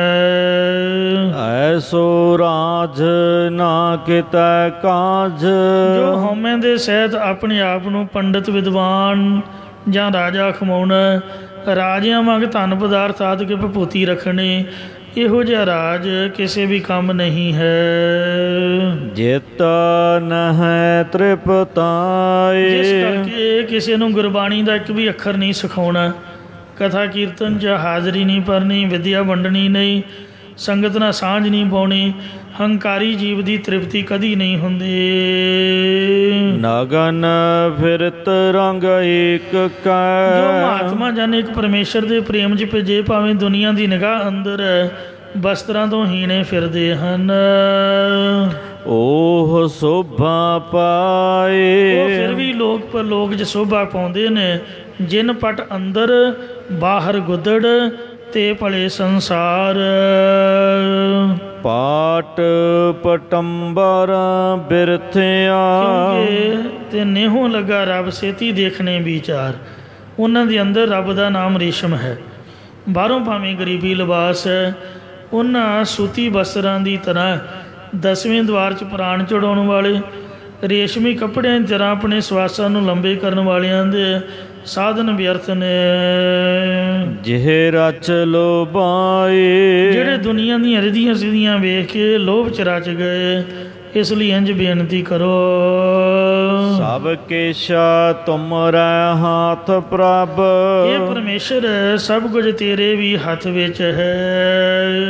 ਆਪ ਕਰੇ ਕਰਾਏ ਸਭ ਕੁਝ ਤੇਰੇ ਹੱਥ ਵਿੱਚ ਹੀ ਹੈ। ਆਪ ਹੀ ਗੁਰੂ ਰੂਪ ਹੋ ਕੇ ਨਾਮ ਦਾ ਉਪਦੇਸ਼ ਤੂੰ ਕਰਦਾ ਹੈ ਸਿੱਖਾਂ ਨੂੰ, ਤੇ ਆਪ ਹੀ ਸਿੱਖਾਂ ਦੇ ਪਾਸੋਂ ਨਾਮ ਦਾ ਅਭਿਆਸ ਕਰਾਉਂਦਾ ਹੈ। ਸਾਸ ਸਾਸ ਸਿਮਰਤ ਰਹਾ। ਸਤਿਗੁਰੂ ਜੀ ਕਥਨ ਕਰਦੇ ਹੋਏ ਦੱਸਦੇ ਨੇ ਕਿ ਹੇ ਵਾਹਿਗੁਰੂ, ਅਸੀਂ ਸਵਾਸ ਸਵਾਸ ਤੇਰਾ ਨਾਮ ਸਿਮਰਦੇ ਰਹੀਏ।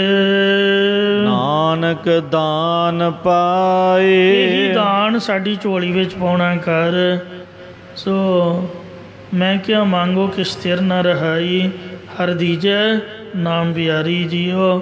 ਵਿਸਰ ਨਾਹੀ ਦਾਤਾਰ ਆਪਣਾ ਨਾਮ ਦੇਹੋ, ਗੁਣ ਗਾਵਾਂ ਦਿਨ ਰਾਤ ਨਾਨਕ ਚਾਓ ਇਹੋ। ਇੱਥੇ ਸ਼ਬਦ ਸੰਪੂਰਨ ਹੋਇਆ ਜੀ। ਭੁੱਲ ਚੁੱਕ ਮਾਫ ਕਰਨੀ, ਅੱਗੇ ਦੋ ਸਮਤ ਬਖਸ਼ਣੀ। ਸਭ ਕਿਛ ਤੁਮਰਾ ਹੱਥ ਪ੍ਰਭ ਆਪ ਕਰੇ ਕਰਾਏ। ਸਾਸ ਸਾਸ ਸਿਮਰਤ ਰਹਾ ਨਾਨਕ ਦਾਨ ਪਾਏ। ਵਾਹਿਗੁਰੂ ਜੀ ਕਾ ਖਾਲਸਾ, ਵਾਹਿਗੁਰੂ ਜੀ ਕੀ ਫਤਿਹ।